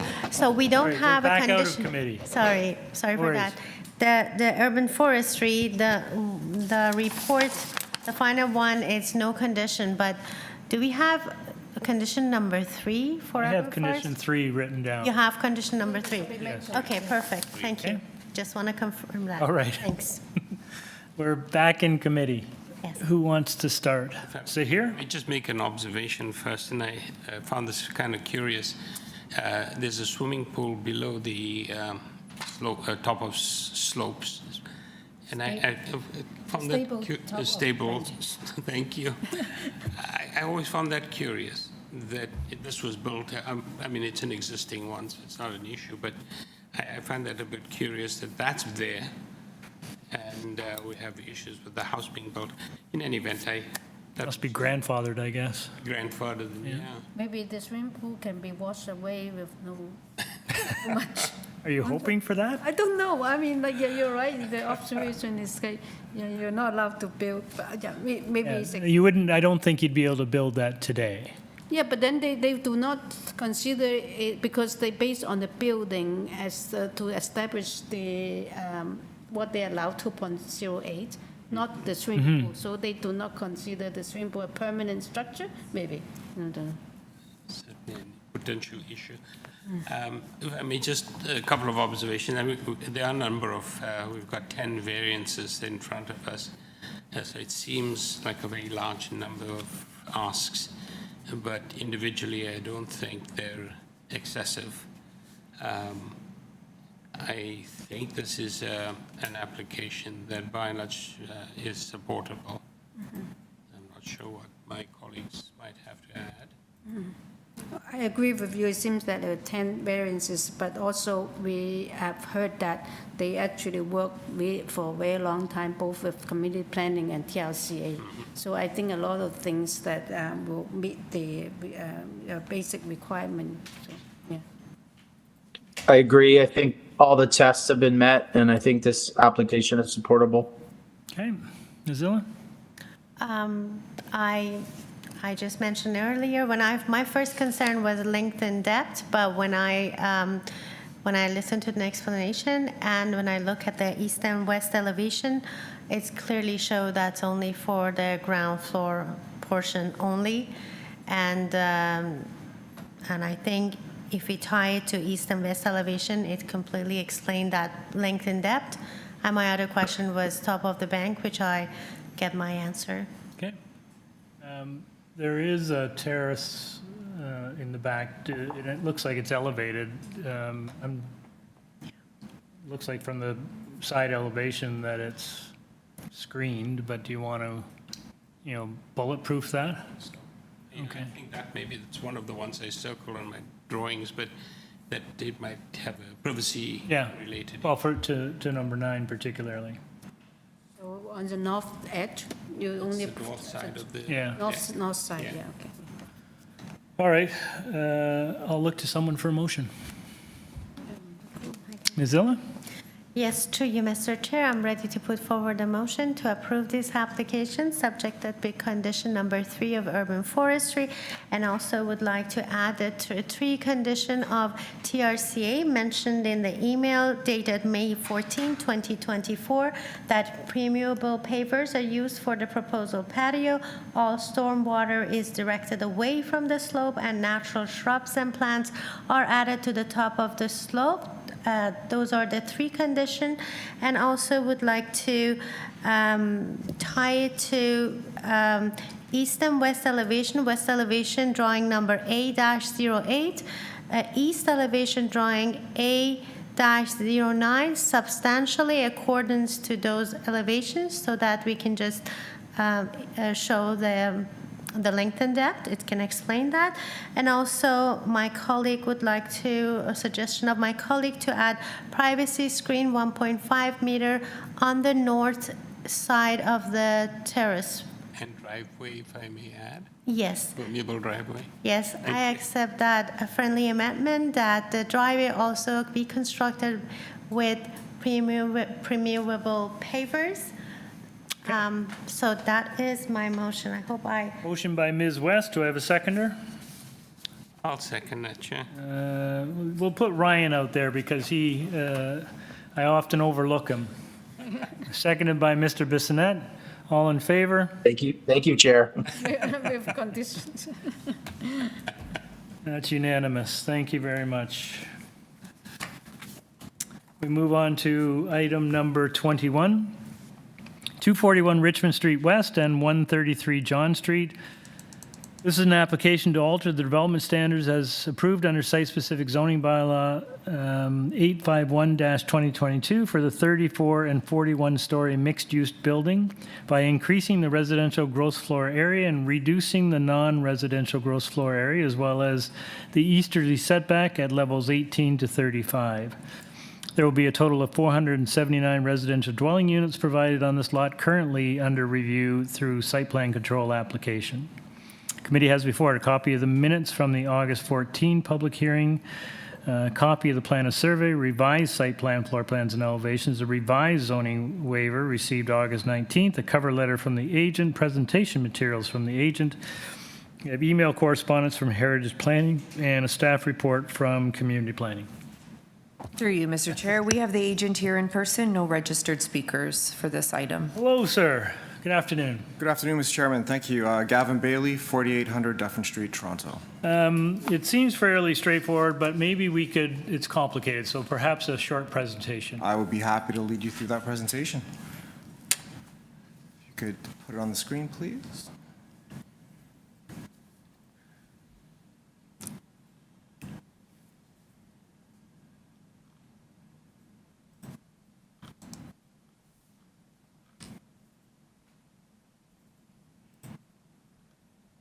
While we're waiting, you've seen the community planning report, obviously. Yes, I have, and I do agree with it. Okay, thank you. Thank you. Okay, thank you. So, good afternoon, Mr. Chairman, committee members, and city staff. My name is Gavin Bailey. I'm the Director of Planning and Development for Tridel, owners of the subject site and the proposed development. So the site here is located at the southeast corner of John Street and Richmond Street West, and is currently comprised of two two-story buildings. Next slide, please. Just to provide some context to the overall development proposal, this rendering, you're looking east from John Street. The heritage elements of the site are being retained and incorporated into the overall design of the building. We have executed a heritage easement agreement with city planning and city heritage, which secures all heritage works as approved by the Heritage Conservation Plan. And it is important to note that the variance sought by this minor variance application and our previous one, as a matter of fact, will not impact the integrity or the retention of any heritage features. So we're fully retaining what we agreed to do. Next slide, please. And this is just another rendering of the building looking northeast from Nelson Street and John Street. And you can just see here how 133 John is being integrated into the design of the proposed building. Next slide, please. So we do continue to work through the site plan approval process. Should this committee approve the requested variances, a fifth site plan resubmission will be provided to reflect the variances being sought. As I mentioned earlier, a previous minor variance application was approved by this committee in November of 2023. That became final in December of 2023. That minor variance application allowed 4 variances, which were to essentially increase the GFA of the building, increase the number of obstructed parking spaces, remove the car share spaces, and increase the height of the building from 40 to 41 stories, while still maintaining the geodetic height of the building. So since the approval of that previous minor variance application, we have made additional design and building efficiency changes that have allowed us to further increase the gross floor area of the building without increasing, again, the geodetic height and staying within the limits of the angular plane. What we've done is revise the balcony articulation of this building by changing it from an undulating, sort of wavy design to a more streamlined, symmetric balcony design. The revised balcony changes have allowed us to maximize the gross floor area. We have also reallocated the residential and non-residential GFA between levels 1 and level 3. These changes are supported by city planning and urban design staff and will be finalized through the site plan approval process. Now, the proposed changes do adhere to the policies of the Queen Street West Heritage District Conservation Plan and the Kings Spadina Secondary Plan. The redesigned building fits within the context of the tall buildings in the city's downtown core. I would also like to note that through the redesign of the building, we've been able to increase our 2 and 3 bedroom unit sizes, and that's from 784 to 799 square feet and 898 to 1,006 square feet. So we are trying our best, and I think we have met the growing up guidelines for the city. Next slide, please. And just quickly talk about the two variances. So the first variance proposes to increase the gross floor area from 33,500 square meters to 35,509 square meters. That's an increase of 2,009 square meters. The GFA increase has been achieved by reducing the easterly setback at levels 18 to 35 and maximizing the building footprint by converting the second floor retail space of the northern podium from non-residential GFA to residential GFA. You can see in this slide that the area in brown is now residential GFA, where before it was the non-residential. The southern portion of the podium, of the podium has been removed completely. The GFA there has been removed completely, and that area will be opened to below and be designed in conjunction with level 1 to be a double-story ceiling. Next slide, please. So the second variance we are seeking seeks to propose an amendment to Zone A on diagram 3C of the bylaw to reduce the easterly setback at levels 18 to 35 from 7.54 meters to 6.05 meters. That's a reduction of 1.49 meters. The setback reduction is required in order to achieve the desired GFA increase. Approval of the requested variance would reduce the tower setback, again, at 1.49 meters, allowing the eastern facade of the tower to encroach in the space that was previously occupied by balconies. And I'll quickly wrap up. So the balcony changes have been reduced from 2.41 meters, essentially 8 feet, down to 3 feet. So more efficient, cost-savvy balconies. So next slide, please, if I could. This is just a slide that shows the changes to diagram 3C, which will essentially result in a 6.05 meter setback at the easterly facade within Zone A. So, Mr. Chairman, in my respectful opinion, the two requested variances do meet the general intent of the official plan and zoning bylaw. There are no adverse impacts on the characteristics of the existing or planned community and are minor in nature. And I will note that I have received the city planning report or note letter dated September the 18th. They also state the same, and we do agree to the condition imposed. Great. Thank you. Thank you, sir. A couple of questions. So the reduction in non-res, was that non-res going to be commercial, retail, or office? It's going to be commercial retail. It's going to be commercial retail, but it's being reduced. Yes. Okay, is that ground floor stuff? Yes. Okay. I had another question, and it just poof. Oh, the unit mix. You're adding a number of additional units. You talked about square footage, but what's the unit mix of the additional units? Yep, I can go through that. Go through that with you. So we have a total of 479 units. 13% will be 3-bedroom. 29% will be 2-bedroom. 55% will be 1-bedrooms, and the remaining 3% will be bachelor suites. Okay, and the city's comfortable with that ratio? That is correct. Okay. We do adhere to the growing up guidelines and the existing zoning bylaw on the percentages. Right. There's no change. Okay, thank you. Anyone else? Questions? Yes, Ryan? I just wanted to ask, he did mention how many total units, residential units will be in the building. I just wanted to ask again. 479 residential units in total. Thank you. Okay. Anyone else? Thank you very much, sir. Very helpful. You're welcome, Mr. Chair. All right, let's go into committee. Seems fairly straightforward and has community planning approval. And looks like we're going to get some cash. In addition to the Section 37 contribution. So it's a lot, yeah. Anyone So, oh, Ryan, do you want to go ahead? Yeah, Chair. In a different life, I actually spent a lot of time in this building. I'm happy to see that the heritage features will be retained and that 479 units will be built on this location in the downtown core. I therefore move a motion to approve the application, subject to condition 1 from community planning. You're not looking to buy a unit there, are you, Ryan? No. Okay. Motion to approve the application by Mr. Bissonnette and seconded by Mr. Byatt. All in favor? You have your approval, sir. Thank you very much. Thank you, Mr. Chairman and committee members. I appreciate it. Does anyone need a short break? I do, please. Yeah. Okay. Can we make it 5 minutes? Yeah. Okay. Okay. Staff are requesting 10. That's right.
Good.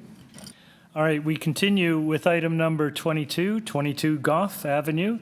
This is an application to alter the existing two-story detached dwelling by constructing a complete third-story addition, basically making the attic habitable.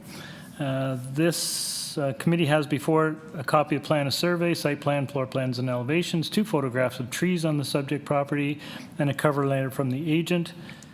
We have an advisory report from Metrolinx. We have a total of 10 form letters in support from several residences on Gough, 40 Frizzle, and again, 18 and 24 Gough Avenue. Do we have the agent? Yes, through you, Mr. Chair. We do have the agent online, no registered speakers for this item. Great. Hello? Hello there. If you could have your name and Hi address, there. please. Yes, my name is Carolina Streber, and I reside at 22 Gough Avenue. Okay, just hang on a sec, Carolyn. Just hang on a sec. Panel, this is FSI only. Does anyone need a presentation? I do not, Chair. Okay.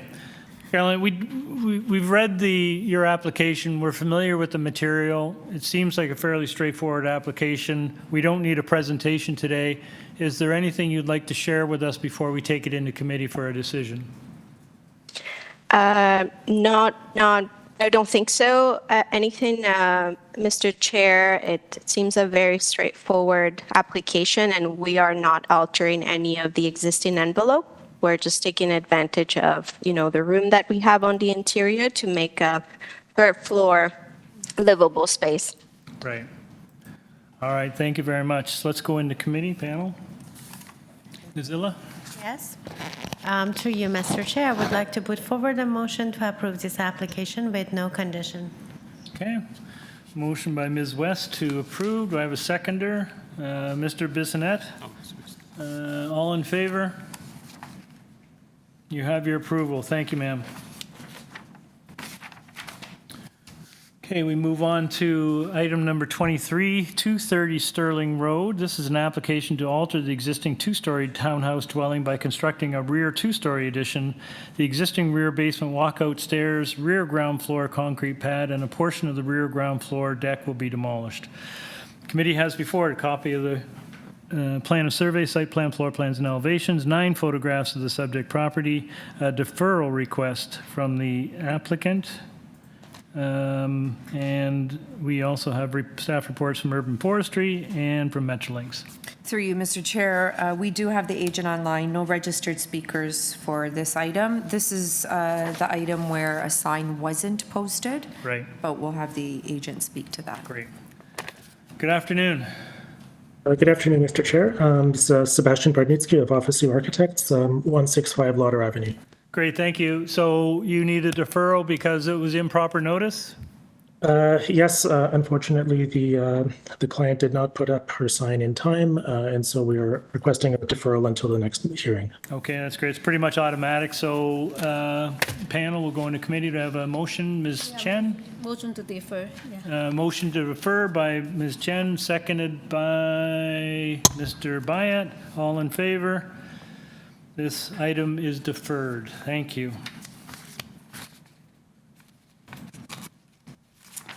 Item number 24, 439 WINNETT Ave.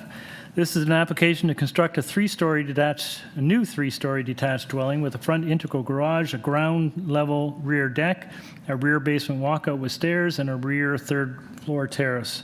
The existing detached shed in the rear yard will be demolished.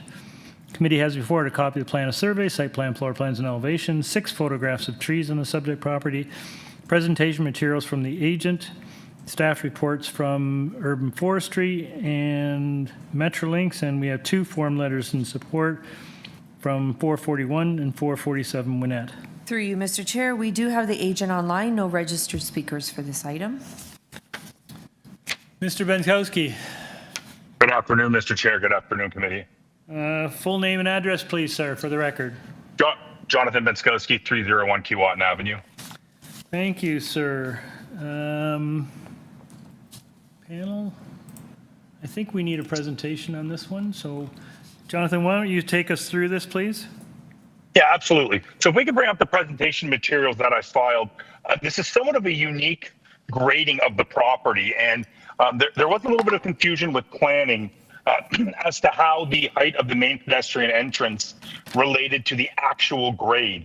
So if we go to the front elevation, which I believe is page 3 of my presentation, we would see that the actual average grade, the finished grade to the platform is only 1.4 meters. Now, because this is a end of the block or a start of the block, the measurement again is taken as the average of the two adjacent, which again is the number that is reflected in the variance. But the actual height of that main pedestrian entrance from actual grade is only 1.4 meters. So I did clarify that with planning, and as such, they had no objection. In page 1 of my support material, I also identify a couple of other things that deal with the length that is proposed for the building. Again, as this is located at the start of the southern end of WINNETT, the length as it relates to the dwellings to the south is the side yard of the subject property to the rear yard of those subject properties. So in terms of impact, that increase in the length really is negligible, as again, it is again our side yard to their rear yard, and again also mitigates the side yard setback request to the north, again, as it relates to that dwelling, having a driveway there. And if we look at the top of the screen, we have designed the dwelling so the proposed rear wall of the dwelling matches exactly with the rear portion of the garage itself. If we turn to page 2 of the presentation materials I filed, we can also see the third floor platform. So if you look at this in a three-dimensional perspective, you would see that the deck is actually built into the roof structure. So the only portion of that exterior roof portion that would have any overlook would be that, again, orange shaded in portion. As again, that change in grade also relates to the height variances as well as the main wall height variance. So if we go to the next page, if we were to look at the actual grade, again, not calculated as the average, but the average grade of the side main wall height, as well as the overall main wall height, as well as the overall height, we would have an 11.1 meter overall height and an 8.3 main wall height. So although semi-technical in nature, this is really caused by the change in grade, and you can see actually the dramatic change in grade also as it relates to that side elevation there that's on the screen now. I'm happy to answer any questions. As you did speak of, Mr. Chair, there is a support letter from the immediate neighbor to the north, again, which would possibly speak to a lack of impact to them, again, mitigated by them having a driveway to that reduced side yard setback to the north. So you've seen Forestry's report? I have. Where they're recommending denial of number 7 and 8? I have, Mr. Chair. I'm not in agreement of it. We would still have to deal with Forestry to get a permit. And at that point, I would be happy to deal with any concern have it. But sorry, just to be clear, they're recommending that we refuse variance 7 and 8, which I think would have a fairly significant bearing on your application. Like, they're actually, as I read it, they're suggesting we refuse the FSI and the size of the platform.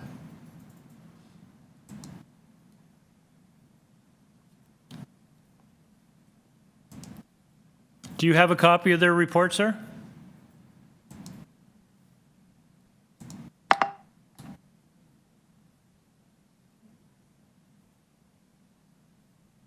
Sorry, it's the wrong numbers here. We got the wrong numbers? 7 and 8. Deny variance 8. No, you're right. So it's the wrong numbers here. So number 8 is the depth. You know, the Chair, if I may. Is it the wrong? It's the wrong application. It's the wrong application. This is 394. Sorry, Mr. Pankowski. I think you can stand down from your heart attack. I think this is the wrong WINNETT. We have another application later in the afternoon for another WINNETT, but our materials had it listed under agenda item number 24. So that's our mistake. Those forestry recommendations do not apply to your application. Are you there? I think he fell over. You scared him off. Through you, Mr. Chair, it seems like his mic is gone. He might have to log in again, or we could call him. Why don't you give him a call? Okay. You scared I'm him. sorry, I was just looking at it, and it's just been mislabeled. It's true. I had the same problem when I was looking through the application. Yeah. And then I realized all the different WINNETTs. Yeah, exactly. I should have picked that up. It's my mistake. Yeah. And the other error is that forestry report is sitting in 24 in the supplemental when it should be 26. Yeah, that's what I mean. It was misnumbered. Yeah, that's what, and I got caught up in that. That's my fault. But the weird ground floor that is still quite elevated. So I'm here, Mr. Chair. I'm sure I was a little bit, first of all, let me apologize, Jonathan. We thought my comments might have caused you some sort of harm. No, Mr. Chair, I don't think that was for our application. No, exactly. So we have another okay. application later this afternoon from another property on WINNETT, and our materials, unfortunately, were mislabeled. So that was my fault, and I apologize. Oh, okay. Okay, no problem, Mr. Chair. And I just completely lost connection there also. Okay. All right. We will go back to panel. Any questions of Mr. Benkowski? Yeah, Yes, here. Just one, a couple, I suppose one is the rear balcony that you have a deck at the back, I think may have overlook issues. So I think we'd like to see privacy screening on both north and south sides. And I don't see on the site plan, I can't quite make out the driveway, but presumably there'll be a driveway into the integral garage? Through you, Mr. Chair, correct, Mr. Byatt. Is it, yeah, I wonder if we could have that as a condition as well, that the driveway be produced out of permeable materials, please? Yeah, we would not have an issue with that, Mr. Byatt. Sorry, through you, Mr. Chair, Mr. Byatt. Thank you kindly. Thank you kindly. Any other questions? Nazila? Yes. Through you, Mr. Chair, I would like an explanation regarding variance number 9. The minimum required side yard setback. The proposed is 0.456 from the north lot line versus 1.2. Yes. So through you, Mr. Chair, as I spoke of, Mrs. West, that is mitigated by that being a garage, and again, essentially where the dwelling is located today. So where that setback is to the north, that follows essentially the original dwelling location as it sits today. But again, as we can see from that asphalt driveway, any impact of that setback is also mitigated by that being the drive aisle that goes into the rear garage. And as previously mentioned, we also do have a letter of support from that neighbor to the north. Okay, thank you. So it's really just a continuation of the feature that is already there. Okay, anyone else? All right, let's go into committee. I would note that WINNETT seems to have attracted a fair amount of redevelopment on the street, and given what's there and the new developments, this doesn't appear to be out of line. So does anyone have any observations or take a crack at a motion? Here? A motion, Chair. I think, again, it's one of those applications that seemingly is problematic because it has so many variances, and 9 of them. But I think overall, or individually, they're not problematic. They're quite supportable. So I'd be happy to move a motion to approve with 2 conditions. One is that the rear deck have privacy screening, pardon me, to 1.5 meters on both north and south sides, and that the driveway to the integral garage be produced out of permeable materials. The Metrolinks, that's just an advisory. Yep. Okay, motion to approve by Mr. Byatt. Do I have a seconder? Can I Oh, have Mr. a friendly, Oh, friendly Sure. amendment for it? Is it possible that you also add the elevation number A-8 so that it will explain the length and depth? Just substantially accordance to elevation A-8 for the length of the building. Do you want to do it to the elevation or the site plan? Site plan is usually for depth and length. Because it's only one level, so I Oh, thought so you maybe- want to keep it to, okay, the elevation? Is the south elevation? It doesn't say, that's why I put that number I think it for the depth. let me see, 8? A-8. There are two side elevation. It's north elevation if you say 8-8. Yeah. Okay, the north elevation. Yeah, no. Okay. Have the least amount of window. Are you seconding in that? Yes, I Okay. will second it. So motion by Mr. Pyatt, seconded by Ms. West. All in favor? You have your approval, sir. Thank you. Item number 25, 10 Poacher Street. The purpose of the application is to alter the existing two-story semi-detached dwelling by constructing a rear second-story addition. Committee has before it copy of plan of survey, site plan, floor plans, and elevations, covering letter from the agent, copy of an email between the agent and Metrolinx. We have an advisory report from Metrolinx and correspondence in concern from 387 Pape Avenue. Through you, Mr. Chair, we do have the agent online as well as one registered speaker from 387 Pape Avenue. Okay.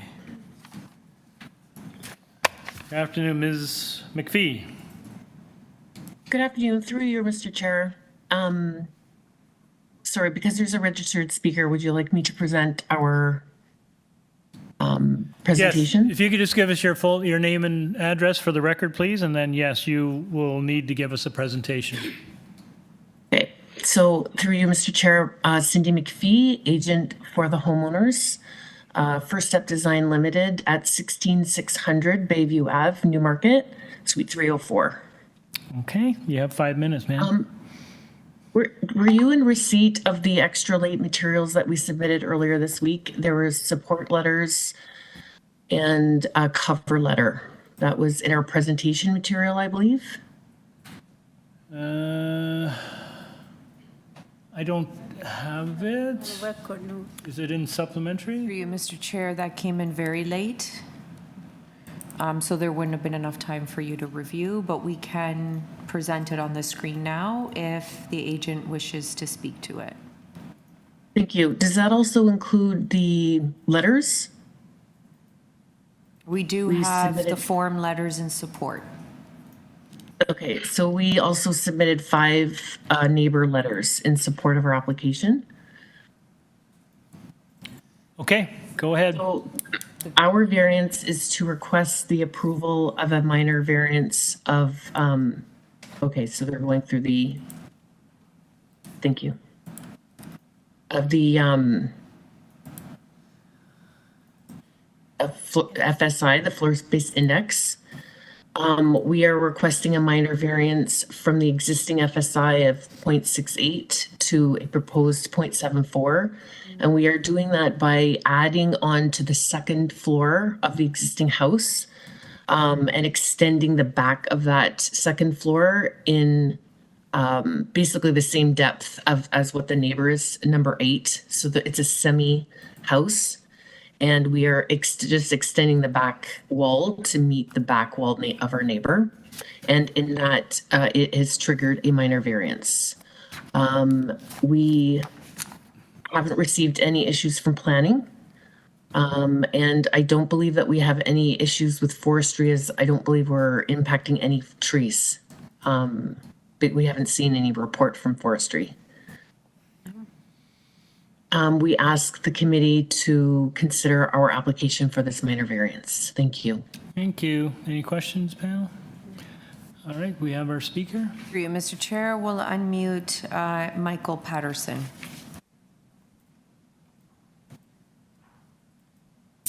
Mr. Patterson. Through you, Mr. Chair, it seems like Michael just left. I'm going to try to call him. Great, thank you.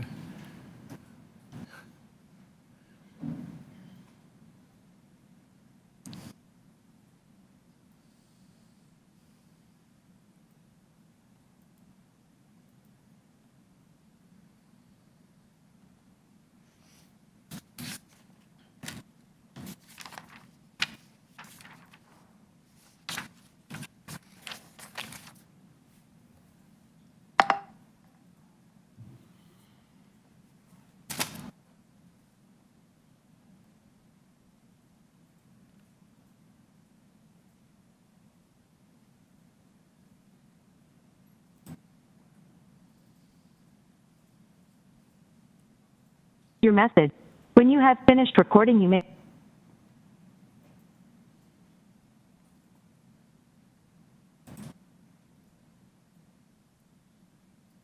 Through you, Mr. Chair, we've made attempts to reach Michael Patterson. I'm sorry, we've tried several times to reach Mr. Patterson with no success. We will have to just forge on. So does anyone have any questions of the agent? No, it's. No, Mr. Patterson's opposition letter is only his concern, only the access to his house through the laneway. Oh, during construction. Yeah. Okay. So it's not like concerning the variance. Okay, let's take this then into committee. Seems very straightforward, just one variance. Is it here? Thank you, Chair. Yeah, this is an extremely straightforward application, and the request is extremely minor. I'd like to move a motion to approve with no conditions attached. Okay, motion to approve by Mr. Byatt, seconded by Ms. West. Sorry, Ryan, I'll get you next time. All in favor? You have your approval, ma'am. Thank you. Okay, item number 26 is 395 WINNETT. Yeah, this is the one. Yes, this is the one. 7 and To construct a new 3-story detached dwelling with a front integral garage, a rear basement walkout entry with stairs, a rear 2nd-story covered platform, front covered porch, a rear 3rd-story balcony, also to construct an oversized driveway and an in-ground swimming pool with a patio at the rear of the property. The existing 1-story detached dwelling and rear detached shed will be demolished. Committee has before it a copy of plan of survey, site plan, floor plans, elevations, revised site plan, floor plans, elevations received September 25th. Correspondence from the agent received September 25th and September 30th. 4 photographs of the subject property, an arborist report, email correspondence between the agent and urban forestry, and presentation materials from the agent. We have email correspondence from Transportation Services, correspondence in opposition from 564 Arlington Avenue. Through you, Mr. Chair, we do have the agent online, no registered speakers for this item. Good afternoon, committee members. My name is Kay Rook, and I am the planner for the owners of the property at 395 WINNETT. Great, Mr. Rook. We're probably going to need a presentation, but if you can also then you speak to forestry's made some recommendations. Yes, the infamous forestry comments. With regards to forestry, we have been in contact with Ms. Haley Kim, and there was an email correspondence in the file from Ms. Kim dated September 26th, basically indicating, based on the revised plans where we have removed the pool and removed the walkout basement, tree number 1, it's below. Tree number 1 can be saved, and as a result of that, urban forestry does not have any concerns. Hang on a second, sir. Hang on a second. Do we have that somewhere? Anyone? Yes, actually. You have it? The supplemental package, it has addressed these issues. Yeah. Do we have any? Oh, there. Yeah. That's the correspondence with forestry? Correct. Hang on a Through you, second. Mr. Chair. Oh, okay. We're going to present it on the screen. Okay, so that's your email to them? Yes, correct. Oh, and later you scroll down. Correct. It looks like they are happy about your plan. And as long as the subject tree is protected, or only experiences minor injury, we will not deny those variances. So do we have a condition that we should consider? Through you, Mr. Chair, in their report that we received September the 26th, it does include two conditions, condition number 2 and number 3, and it's presented on the screen. Okay, thank you. And also, they modified the application by deleting variance number 1 and 2. Yeah, I was just going to get them to go through the variances just to confirm what's in and what's out. So maybe we can start there, sir. Sure, sir. So through discussions with the planning department, transportation, and urban forestry, there have been some revisions that have been made. And as the committee has mentioned, variances number 1 related to the soft landscaping in the front yard, where 75% is required, is deleted. And also variance number 2, the width of the driveway, it has been reduced down to 3.2 meters, conforming with the bylaw. So that addresses both planning and transportation's concerns with regards to their comments on this application.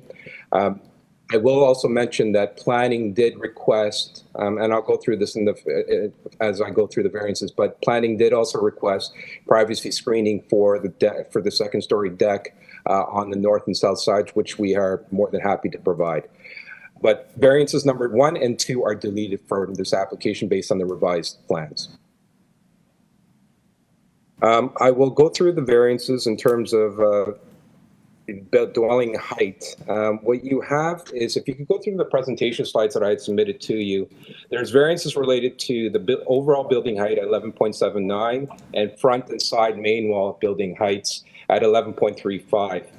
What you have is, if you could go to the 4th and 5th slides.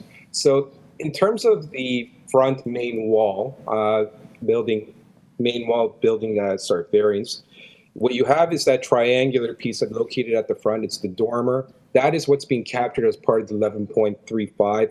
You'll note in the side elevation, what you have in front of you, the remaining portions of the roof or the main wall is approximately 11.5 meters, 11.7 meters, pardon me, and it's approximately 20 centimeters above the requirement. If you look at the overall height at 11.79 meters, whereas 11 meters is permitted.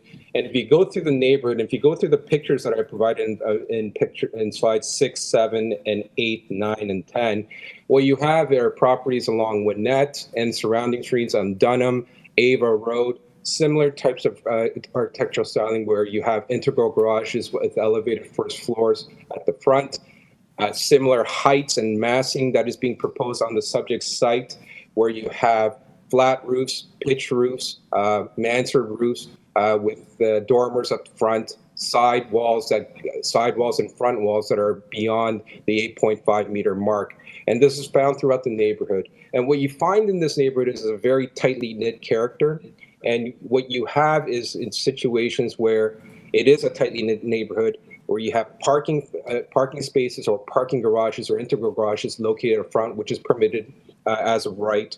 In addition to that, the massing of which of the building in terms of the dwelling itself, because the basement is being calculated as part of the building length and FSI, it creates these large numbers of 1.11 times FSI and building lengths and depths of about approximately 20.8 meters.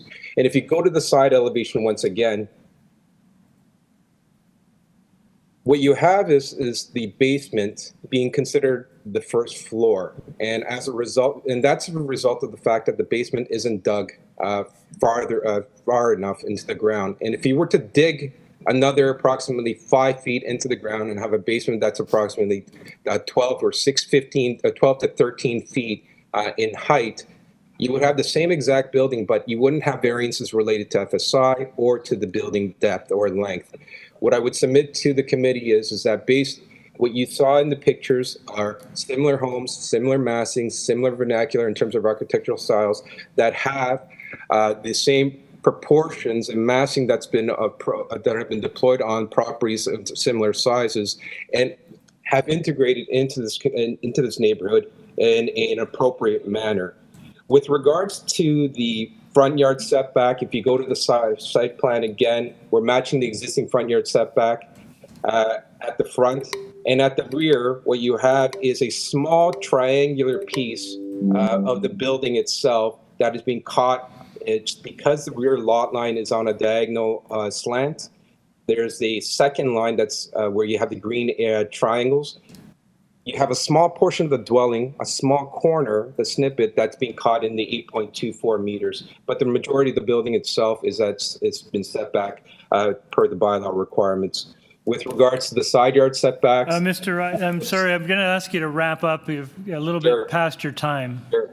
And with regards to side yard setbacks, north-south side is matching the existing. On the north side, slightly closer, or is in compliance. And what you find in the second slide of the area context map, majority of the properties in the areas don't comply with the side yard setbacks. Okay, thank you. Panel, any questions? No questions? Ryan, you okay? I am fine, thank you.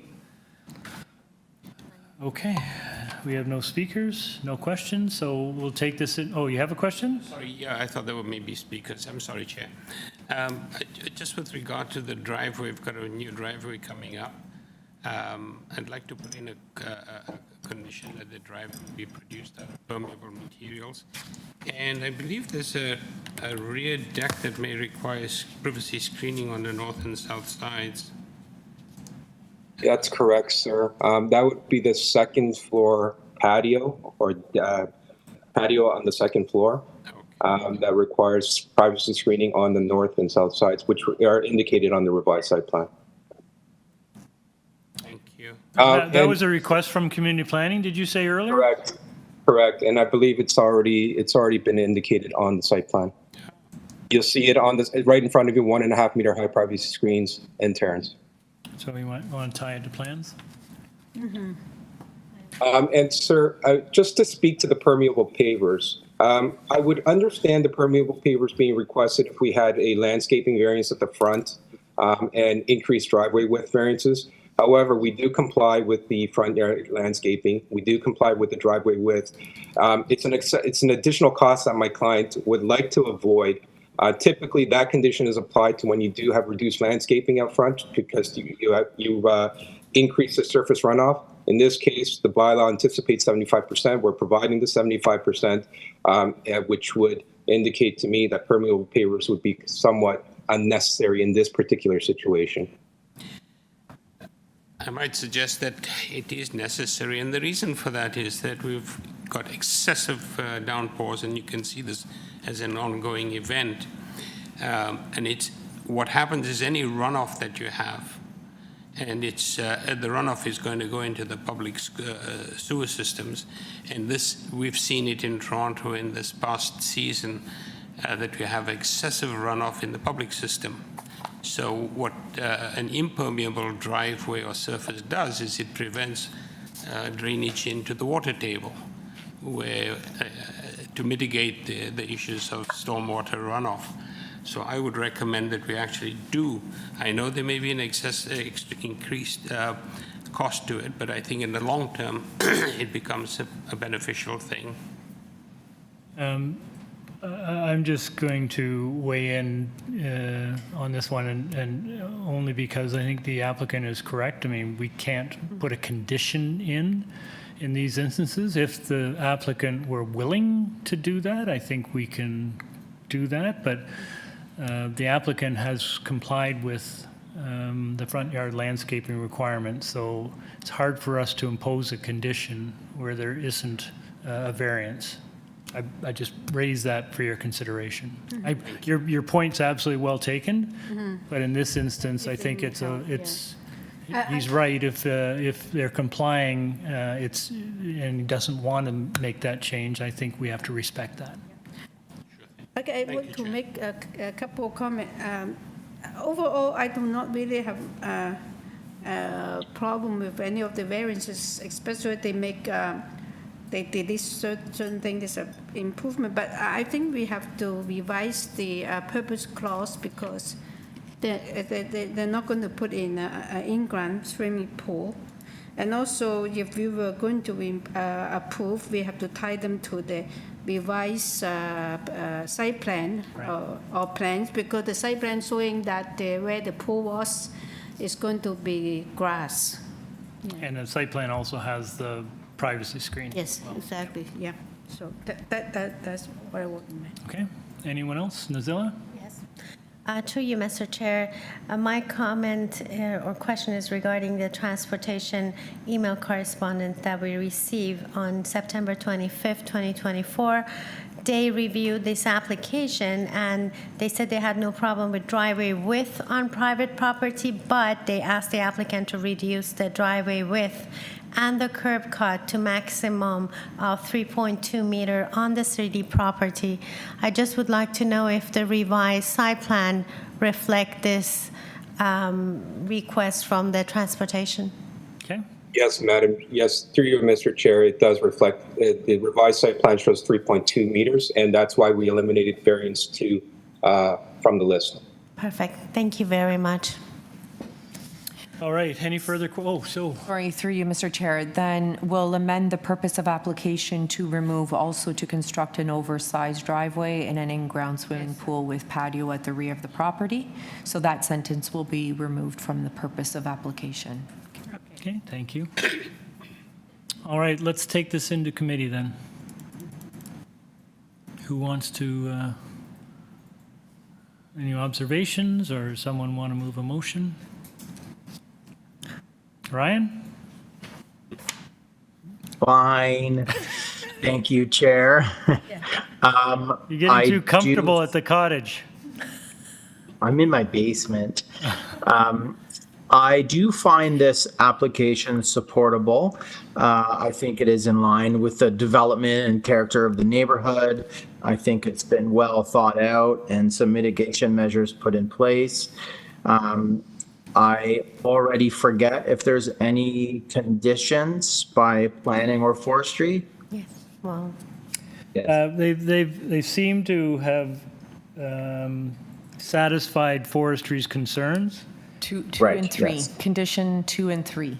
But they have asked, forestry originally recommended refusal, but in the absence of us not refusing it, they're suggesting conditions 2 and 3. Okay, so a motion to approve this variance with forestry conditions 2 and 3. So it's an amended application? 1 and 2 variance. Amended application. Was there any other conditions? Well, amended variance number 1 and 2 eliminated, and also the purpose have been amended. Right, that's the amendment, yep. And also rear deck on second floor, privacy screen on north-south. Is that in the site plan, the revised site plan? It's on the revised site plan. Well, I think we tie it to the revised site plan. Yes. September So 30th. tied to site plan, revised site plan. That's good. Well done, Ryan. Thank you. And I will second Motion it. by Mr. Bissonnette, seconded by Ms. West. All in favor? You have your approval, sir. Thank you. Sorry, Sabrina, did you get all that? It was a little confusing. All right, we come to the last item of the day.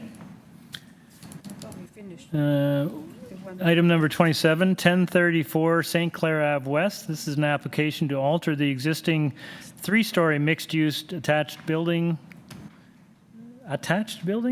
by converting 2 residential dwelling units located on the 3rd floor into a daycare use. This building will contain a place of worship as well as a daycare. There will be no residential dwelling units on this lot. Committee has before a copy of the plan of survey, site plan, floor plans, and elevations, 2 photographs of trees on the subject property. We have 35 letters, form letters in support from a variety of streets in the neighborhood. We have correspondence in opposition from 129, 127, and 139 Glen Home. Through you, Mr. Chair, we do have the agent online as well as 1 registered speaker. It is showing an opposition. Okay, great. Good afternoon, sir. Hello, how's everybody doing? It's my name is Ben Gom from Project Studio Architects. I'm at 339 Boone Avenue, York, Toronto. Great. We have someone registered to speak to this item, so we'll need a presentation, please. Okay. So first, I just want to clarify some things that were in that description. So first of all, we already submitted and were successful in getting a permit to have a daycare on the property. The original permitted plan was to completely to have the daycare on the first and second stories of the property, and leave the residential on the third floor. Existing, there's a restaurant and some office space on the first floor.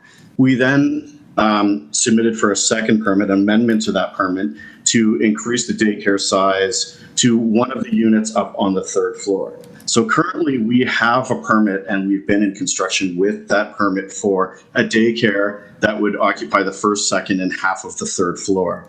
The owner, with some discussion with the people in the neighborhood, actually really wanted to maintain the restaurant that's there. So we're not increasing the size of the daycare at all. All we're doing is we are moving the daycare from the first floor entirely to the second and third floor. So really, we're not increasing the size of the daycare at all, meaning there's no increase of traffic flow or anything that traffic has already okayed with the existing permit. And we are only removing one of the residential units, not two, because the first residential unit was already removed when we amended the permit that was successful, a couple months ago. So just wanted to clarify those aspects, because some of the letters of opposition spoke to the increase of the daycare size that's already been accepted, and the increase of traffic, and none of that is actually going to happen. So is there still a place of worship?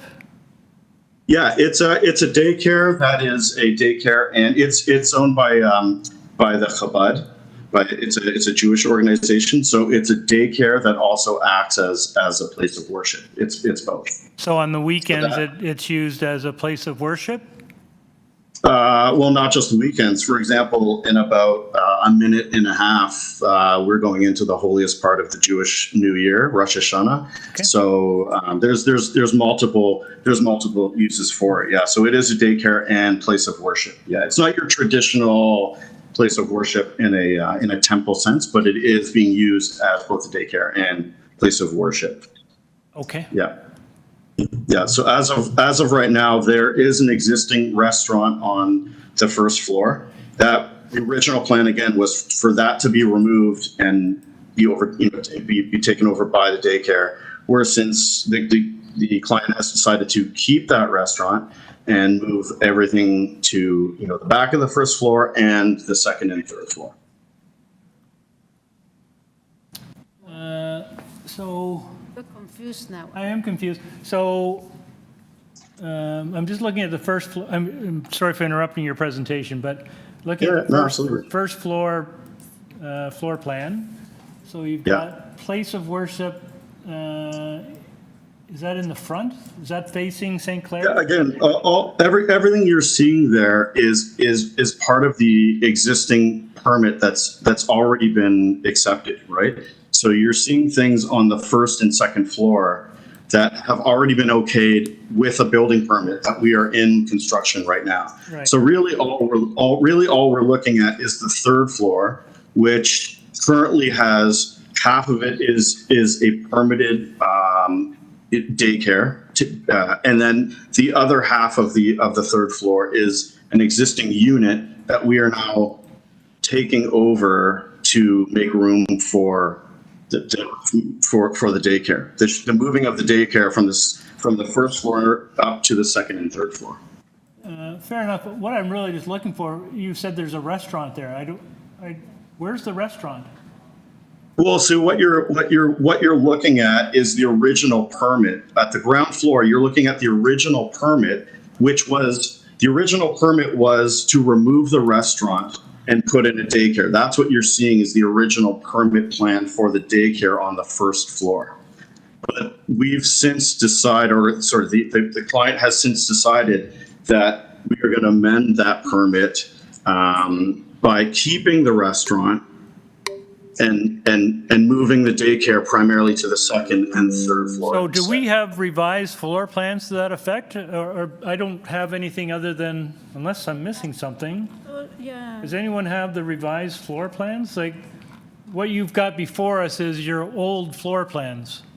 And also, I thought that the daycare is in operation with the conjunction of a place of worship.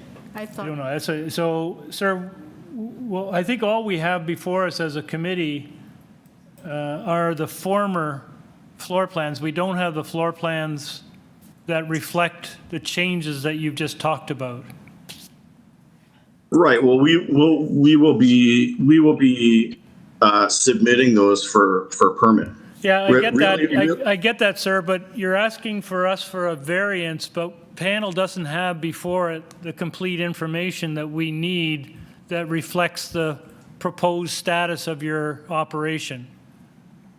Well, we have the third floor is really all we're talking about in this zoning review. And zoning, this was the package that was submitted for zoning review, and they accepted the package. And it was the same zoning reviewer who did the entire process. He did our initial zoning review for the initial permit, and then the revised permit, and now this as well. Right? So this is what we've submitted the whole time. I get that, but you'll appreciate that the panel can't make a decision on drawings which don't reflect the variance you're seeking.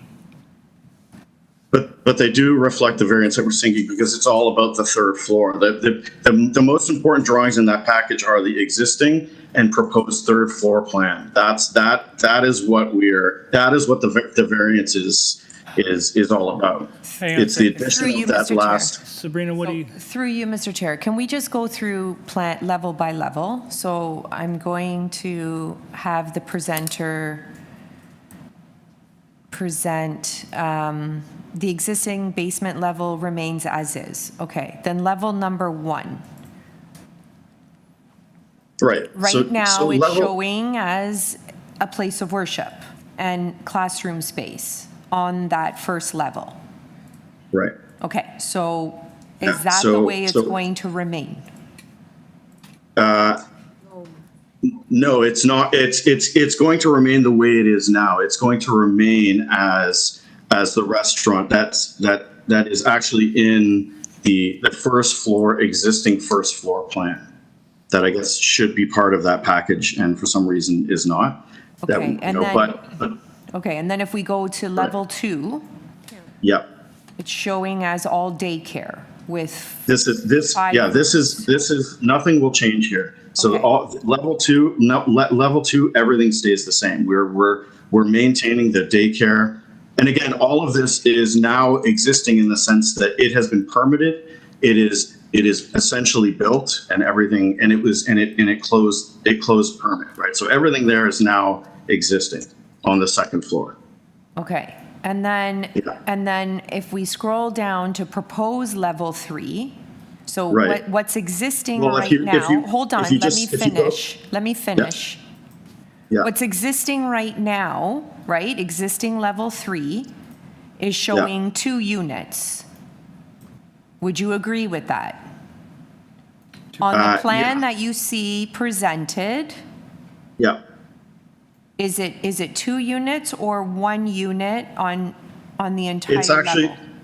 It's actually one unit, because the unit on the left-hand side, the west side unit, was part of a revised permit set that allowed us to include that as daycare as well. Okay, I'm not talking about the daycare. What I'm talking about is what we see here are 2 kitchens, a few bedrooms, some living space, right? So one would state that maybe it's 2 separate units, residential units, and now you're converting them into daycare space. Are you looking at the proposed or existing, Sabrina? Well, I want him to compare what is existing on level 3 and then what is proposed on level 3, because that's how we came up with the purpose of application, to alter the existing level 3 from Yeah. 2 residential dwelling units to the daycare use. Right. But he's stating that it's only 1 residential dwelling unit being converted into daycare.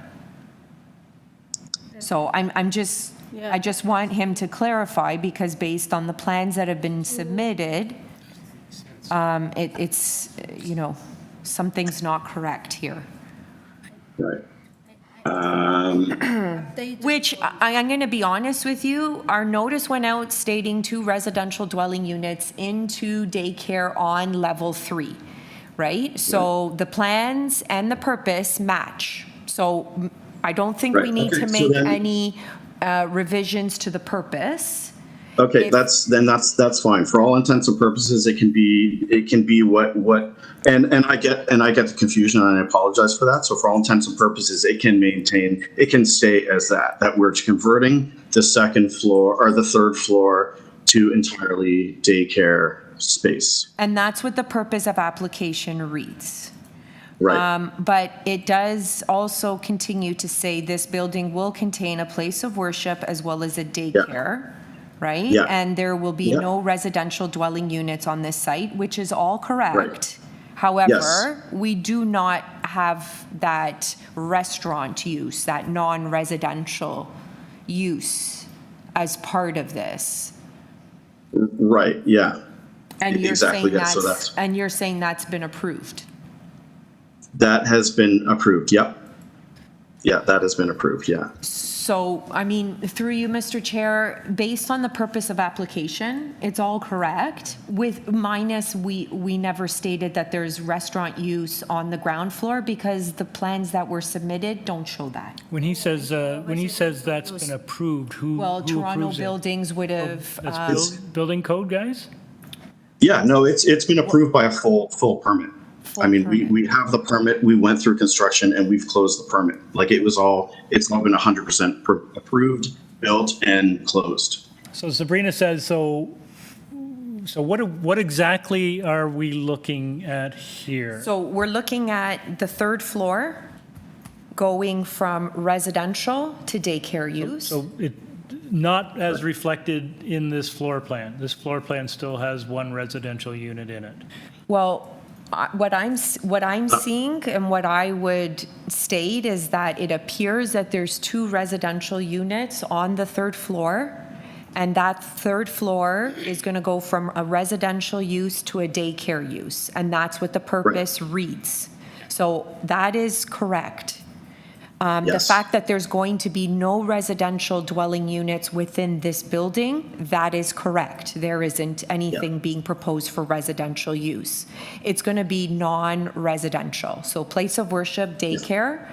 But I don't think we should include restaurant in this purpose because we don't have plans showing the restaurant on the ground floor. I'm not too sure that's actually what you say. If you look at the proposed level 3, it states very clearly on the left side is residential use So you got area. They even give you area, although they name it classroom 1, but it doesn't matter. It says residential area. And then the right-hand side is clearly says classroom 2. It means that is the daycare. No, it doesn't say residential. It says redundant area, and that's just an error in the drawing in terms of There's 2 classrooms. Through you, Mr. Chair, there's 2 classrooms shown on the proposed level 3. And it also states daycare occupancy, and it shows how many toddlers and preschoolers. And that's on the overall plan. We're presenting it right now on the screen. So that it doesn't say classroom 1 residential. Yeah, so again, based on what I'm seeing on this overall proposed level 3 plan, matches the purpose of application that went out. But there's a kitchen and a bedroom in the bottom left-hand corner, right? So I think that's what's confusing us. It says kitchen and bedroom, so that implies some sort of accommodation. But through a daycare use, that area might be sleeping for toddlers. Or exactly. Okay, so right? I know. Can we confirm that? So What we're struggling with is on your proposed level 3 overall plan, you've got a kitchen and a bedroom. Is what you're saying that's not used for accommodation, that will be used for the kids? Yeah, that's used for the kids. Yeah, so the kitchen is for, I mean, it's daycare use, so it's, the kitchen is, and this was all actually prescribed by the Ministry of Education, who also has to sign off on so all of their particulars for what a daycare requires. So that's also why that stuff was put in. Yeah, but that kitchen and bedroom are not for residential application. They are for the sleeping of the kids and for cooking the meals for the kids. Yeah. Right. Okay. That's very helpful. I think we now understand. Thank you, Sabrina, for clarifying that. And I think we now understand. For the confusion. Panel, are you guys? Do you understand it now? I do now. Hang on a sec, sir. No, that was Ryan. Oh, I'm sorry. That wasn't me. You understand it, Ryan? I do now. Okay, good. Nazila? Yes, through you, Mr. Chair. If we approve this, this proposal and tie it to all the drawings, then it won't be conflict with the approval that they get for the restaurant, because in this one, it doesn't have any restaurant. So we may... Through you, Mr. Chair, first, we have a speaker that we need to hear from them. And if you were to approve, you could tie them to the 3rd floor level and not the other levels. Right. Okay, so maybe we'll go to the speaker. We've had a good discussion about this, and if we have any further questions, we'll hold them for later. Through you, Mr. Chair, at this time, we'll unmute the owner at 127 Glenholm Avenue. Hi, everyone. Can you hear me okay? We can. If you can give us your name and address, please. Of course. My name is Sabrina Podefsky, and I'm at 127 Glenholm Avenue. Okay, you have 5 minutes, ma'am. Wonderful. Thanks so much. As mentioned, I live at 127 Glenholm Avenue, which is 3 houses north from 1034 St. Clair Avenue West, the property being discussed today. I've lived here for over 10 years, and my family has been integrated within the neighborhood since the 1950s. So there's a lot of history, and more importantly, a lot of love and respect for the neighborhood. While the public hearing notice received states it is for minor adjustments, nothing about the recent changes to this building have felt minor as a local resident. Calculations to determine variances to zoning bylaws don't tell the whole story about what is happening. Instead, separate piecemeal changes are being brought forward and approved in isolation, and the bigger impact and assessment of the change is not being considered. I also submitted a written letter that highlights my observations, experiences, and concerns, which I trust you have reviewed. My purpose today is not to reiterate all the details, but to highlight the impacts that exist between development criteria in mixed-use areas and neighborhoods, and the realities of what has resulted from planning decisions made to date. Based on land use plans, 1034 St. Clair Avenue West is a mixed-use building, whereas my home, located about 50 meters away, is designated a neighborhood. Providing a safe pedestrian environment and providing good site access and circulation and an adequate supply of parking for residents and visitors are listed as development criteria in the official plan for mixed-use areas. These criteria are not currently being met by the most recent building use changes to 1034 St. Clair Avenue West and will only be exacerbated if the proposed changes at today's hearing are approved. The occupancy rate of the existing daycare space has already impacted traffic safety and parking because the area is not equipped to handle the increased volume of vehicles and parking needs that a daycare brings, and is creating an unsafe environment for both vehicles and pedestrians sharing the space. This issue will be magnified with higher daycare occupancy, winter weather, and once the new restaurant within the same building is operational. It does not seem appropriate that the neighborhood shoulder the burden and negative consequences for the approvals granted with the mixed-use lens, when this wouldn't be tolerated in a neighborhood. As per the official plan, if the neighborhood's perspective is applied, small-scale retail, service, and office use would only be considered if they have minimal adverse impact on adjacent or nearby residences, such as those from noise, parking, delivery and loading, and other impacts from activities associated with the use, and are in a location that is compatible with and integrated into the neighborhood. Again, conditions not being met with this proposal.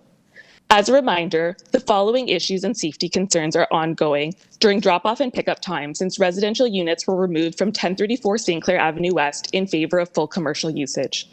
Disregard for posted parking regulations, leading to inadequate space for vehicles to pass, causing congestion, poor traffic flow, backlog of other vehicles, double parking, and safety risks. This is particularly true for emergency services vehicles and other large vehicles that are not able to enter and easily navigate the street. A secondary consequence is that we've observed motorists who are frustrated from these conditions speed more often on the street and make other poor driving choices, endangering my family and my neighbors.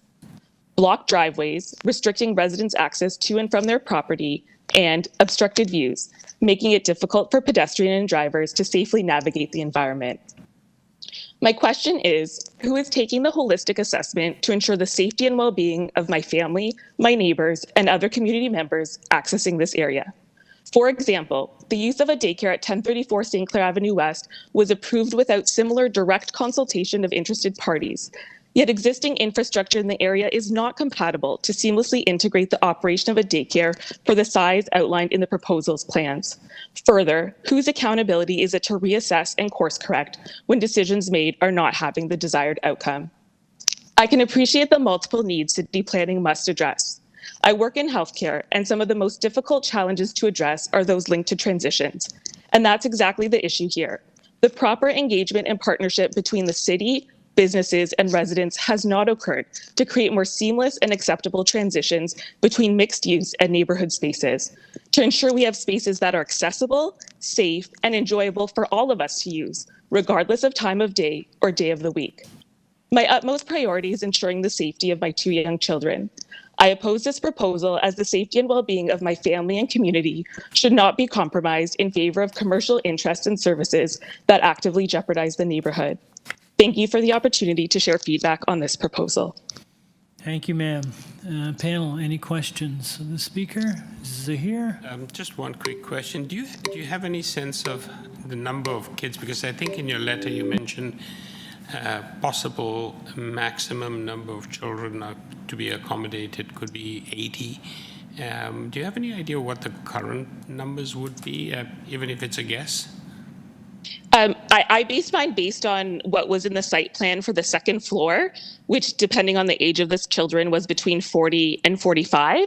I'm not sure if the other representative on the line would have more accurate numbers, but that was my best guess. And also, sorry, if I could maybe add, a big component of what's causing this issue is along St. Clair in front of the daycare, there is no stopping between 4 and 6 p.m., which is the time where the majority of families are coming to pick up their children. And that's the more severe parking violation than what is on the residential street. So by default, it's pushing all the cars onto the residential street opposed to staying on the main street. Thank you very much. I notice there's a fire hydrant there too, right in front of the restaurant, which is, I guess, a bit of a risk. Okay, any further questions of the speaker? Through you, Mr. Chair, we can go back to the agent. Great. Mr. Gaume? Hi. Hi. Yes. How are you? You've got an opportunity to respond to that, but I also think that it would be helpful, sir, if you could share with the panel some of your plans to deal with pickup and drop-off traffic. Yeah, I mean, I understand the frustration that the previous speaker might have felt, but I'd be remiss if I didn't remind the panel that this is a permit that already went through. There's already a restaurant there. We already got approved for a daycare. So that approval process included a very in-depth investigation from transportation, from all the elements, from planning, transportation, all the elements from the city that are required to get a permit. So we went through that, the whole thing. So it's already been approved. I mean, if there are issues with, the way people are driving and stuff like that, so that's something that can be taken up with the city, sort of after the fact. And obviously we would be, my client would be more than willing to try to help and assist these issues. But I think if we start to go down that road during this committee of adjustment, it's I'm not sure if that's the right approach. Again, we're literally talking about one variance. It's one variance, and we're talking about the fact that our gross floor area is 2.0 times more than the required 2 times. So we have one variance, we have 2.04 versus 2, and we have 35 letters of support versus 3 letters of opposition. I mean, I think that's pretty much, to me, that's the definition of minor variance. And again, she spoke a lot of, this sort of evil commercial, empire coming in. I mean, we're providing, there's such a need for housing in the city, but what the city is also not taking into consideration, in my opinion, is the supporting infrastructure to support that increased housing. So whether, I understand and agree that we're removing some residential in the building, but we're providing a daycare that's supporting the surrounding neighborhood that is only increasing in residential units. And again, this is something that is being consulted with throughout the neighborhood as well. So. Okay, sir. Sorry to interrupt, but in terms of the number of students, I believe it's somewhere around, I don't have the exact number here, but I believe it's somewhere around 40. But again, we're not increasing the size of the daycare. The size of the daycare that got approved from the city, which included the number of students, and that wasn't just the city, that was through the Ministry of Education and the and Ministry for Daycares and all that stuff. All of this stuff was already approved. We're not increasing one child number at all. We're simply relocating from the first and second floor to the second and third floor. We're not increasing the number of students at all. Thank you, sir. I don't think any of us here on the panel are disputing many of the things you said with respect to the need for daycare in these kinds of neighborhoods, and you're to be commended in your organization for providing that service.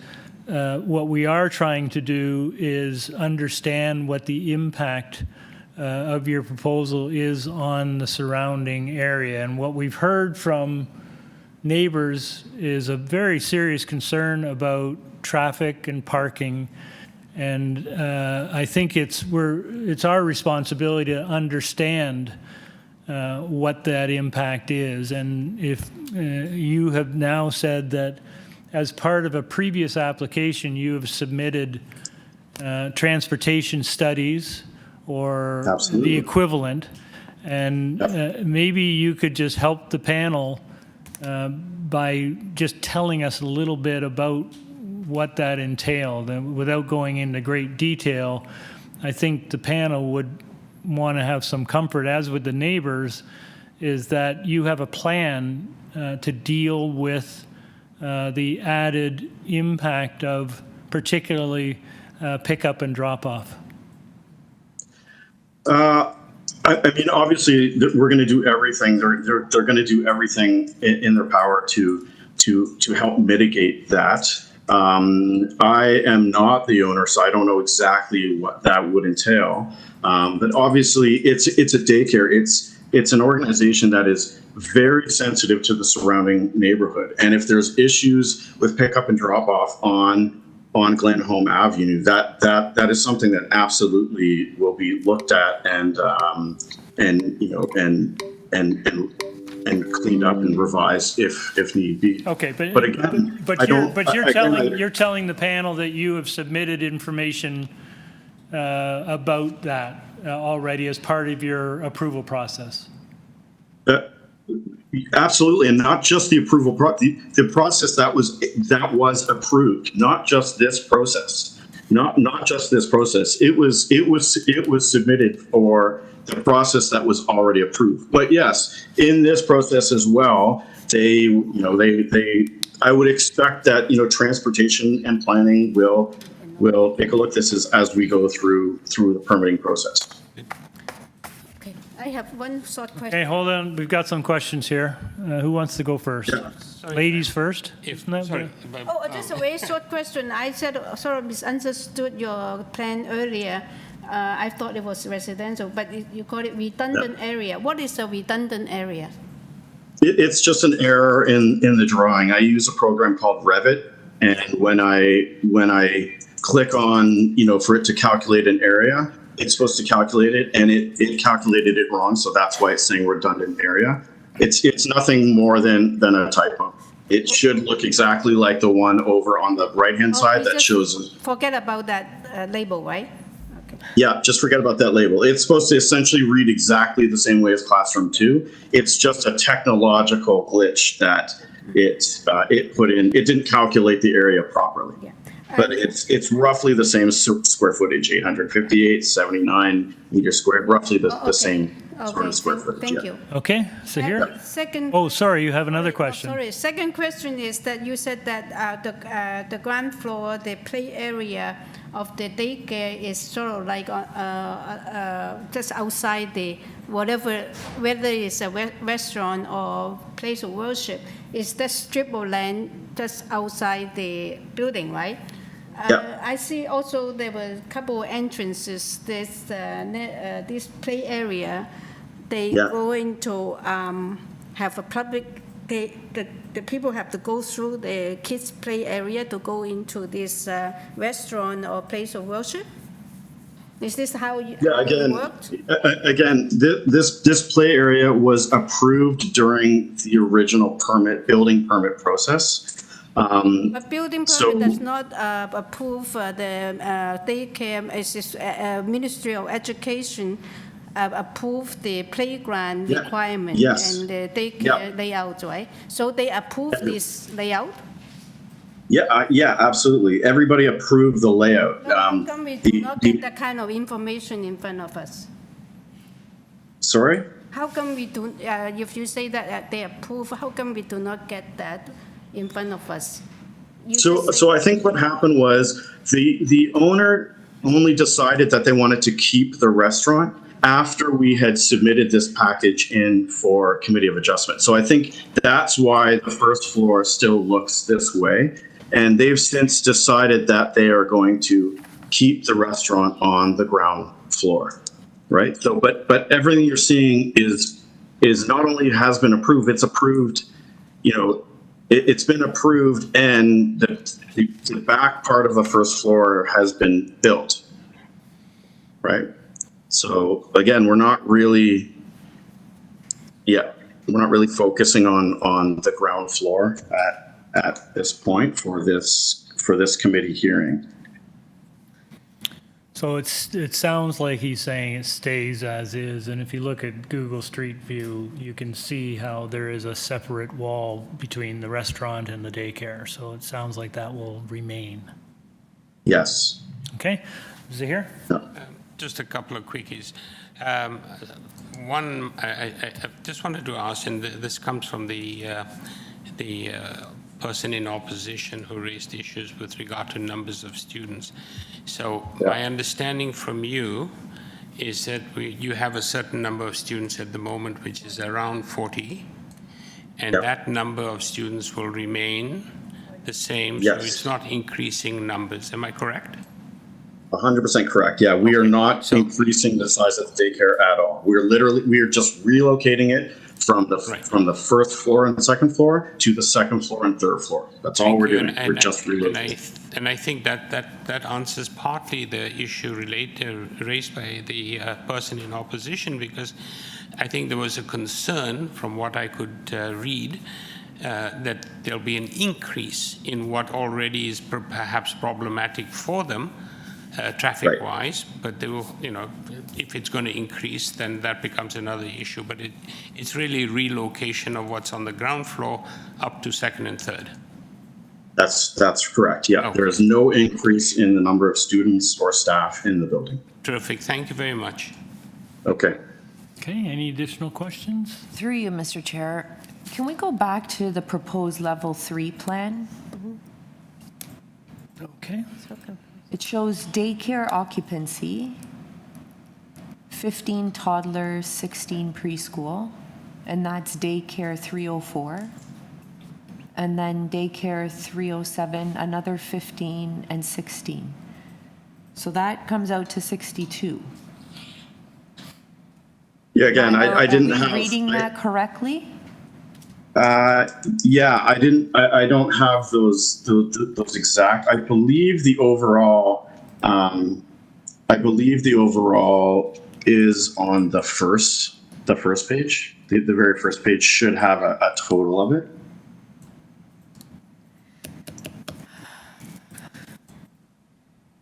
Because if we go to level 2, it shows again daycare occupancy, daycare 201, 10 infants, 10 toddler, 10 preschool. Right.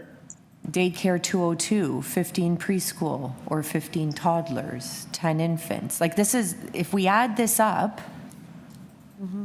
it's more than 40. So I'm not sure if we're reading this correctly or. No. Like what I said before is I don't remember what the total number is. So I was just saying 40 because they said even if it's not the right number, just as an estimate. So we can change the number to 60, whatever the number is. The point being that we are not increasing at all the number of students or staff in the daycare at all. We are not increasing anything. And that's being confirmed by the Ministry of Education and Daycares. Okay, Nazila? Just a comment. There is a lot of discrepancy between the whatever you submit to us and whatever you're presenting. Some of my colleague and Madam Secretary Treasurer point some of them. And I know you mentioned that we are looking only on one variance, but when we want to approve that one variance, the backup information or the plans and all the documentation that we have received, we review that, and then we render on decision based on the material we receive. So based on what you presented, you want to take the daycare from first and second floor, take it to second and third floor. Is that correct? That is correct. And then you want to the owner changed their decision. They want to bring back the restaurant to the ground floor. First floor will be changed. So the first floor that you want to proceed and design or construct is different than what is in front of us. And even if we want to tie it to the second and third floor, just focus on the daycare. Again, the number of the student is varies to the number you presented here. So it's a little bit difficult for us to make a decision. I understand that we are only dealing with one variance, but by listening to your presentation and reading the whole file, for me, as a person who just want to render a decision, it's still not clear. And also, sometimes when we want to provide such a decision, we also put some terms in terms of having a daycare, for example, 2 to 3 years maximum, so that they will come back and then see if that changing purpose, it works. So I just want you to understand that where we are standing, the reason we are asking all these questions is because it's kind of confusing and there is a lot of discrepancy between what was presented, what is submitted to us, and that's why we have all these questions from you. Just a comment. No, absolutely. I 100% agree. And I think part of the problem was that, the owner had a vision. He was going to, have the daycare on the first and second floor, get rid of the restaurant. And then I think because of his consultation with the surrounding community, he decided that the surrounding community really would like to keep the restaurant, but also have the daycare. That's why we have so many letters of support. So it's a product of, he made the decision after we had submitted this but I totally agree with you. I understand that it got really confusing, and I apologize for that. No, I didn't state that so that you apologize. I want to point out that the reason all my colleague and everyone are asking questions is because there is discrepancy in the file, and I think at this stage, if someone look at this application and then it's not ready for any decision with all these different bits and pieces of like just remain the ground floor and they change this. So we need a complete set that really reflect what your owner wants to do with the correct information so that we can make a decision, and because we would like to tie it to the site plan, to the plan, second, third, or the whole plans. Then whoever want to later come back to the decision we make, it will be more clear than we just put bits and pieces of this plan and then next plan. So I think for my point of view, it's not ready for our, and it's hard. No, we're for us not to in make a committee decision. yet. No, it was just my comment. No, It Jim was wasn't in asking whether we were in the, no, committee it yet. wasn't in the committee. No, it was just my observation and comment by listening and reviewing the. If I could just respond to that. Yes, you can. Please do. Okay, if I could respond to that, tying it to a restaurant or a daycare or a store or whatever, it doesn't matter, because what we're talking about is a building that's zoned commercial residential, and we are looking to simply take it from commercial residential to strictly commercial, no residential. So whether it's a daycare on the first floor or a restaurant on the first floor or a clothing shop on the first floor, you can't tie it to a restaurant or to a daycare. I mean, we're talking about variances and zoning and bylaw here. So if we're talking about variance and zoning and bylaw, we should be talking about the fact that essentially we're saying essentially that we want to take this from a commercial residential building to an entirely commercial building. It has nothing to do with a restaurant or the daycare. I understand, but there is. I'm just going to draw this to a bit of a conclusion here because there is a permit. I think we've had a good discussion about this. You're currently operating a daycare, which is great. You want to do some internal changes to accommodate an adjustment to where you or how you want to operate your facility. I think what you're hearing from the panel members is some discomfort with proceeding to approve this in the absence of more accurate information and more detailed explanation. It's possible when we go into committee that the panel may choose to defer this item and have you come back at a later date with some clarity around what you're proposing. This panel, I can assure you, isn't opposed to what you're proposing. What I think this panel is saying is we're uncomfortable making a decision with these outstanding questions about your application and concerns about its accuracy. So that, we're being responsible as panel members. We can't make a decision if we don't feel comfortable with what we're making a decision on. So it sounds like you can continue to operate your daycare as it is now. And if you were to get deferred, Sabrina, when would be the next, do you think in a month or two? Or? Through you, Mr. Chair, when the applicant is ready to resubmit information, then we'll schedule. Okay, so I think, we're not in committee, but I think you can anticipate when we go into committee that will be the discussion that we have. So I'm going to draw this portion of the discussion to a close, and I'm going to go into committee.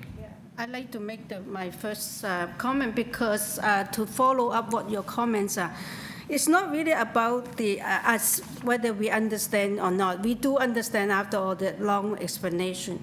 I think that what we see in front of us is that we are serving the public too. If we have such difficulty understanding application now, can you understand any public will understand what they are doing?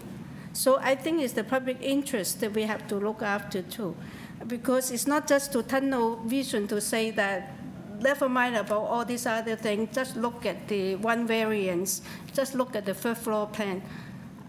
just we be responsible to the public. We have to show them that why we based on what to make our decision, and also whether the whole application is desirable for this area. Is this at the moment? I just will not be able to make I will not want to make a decision on this, and I think a deferral is the better choice. Anyone else? Anyone have any views different than that? Ryan? Agree with deferral. Thank you. Okay. So I think for all the reasons we've discussed that we're really uncomfortable proceeding with a decision on this application, even though I suspect we support what the intent is, that I think we would be better off deferring. So maybe I'll entertain a motion to that effect from someone. Oh, yeah. For a deferral, Chair. And for the reasons being? Incomplete information for us to make a reasonable decision with regard to the application. Okay. A motion by Mr. Byatt to defer this application. Do I have a seconder? I will second. Ms. Chan, all in favor? This application is deferred for the reasons we've all discussed. Thank you very much. That's the conclusion of today's proceedings. We are adjourned at 5:43. Thank you all. Thank you, Chair and Thank you, panel everyone. members. Thank you. Have a good evening, Ryan. See you, Ryan. Everyone can turn off their videos and microphones, please.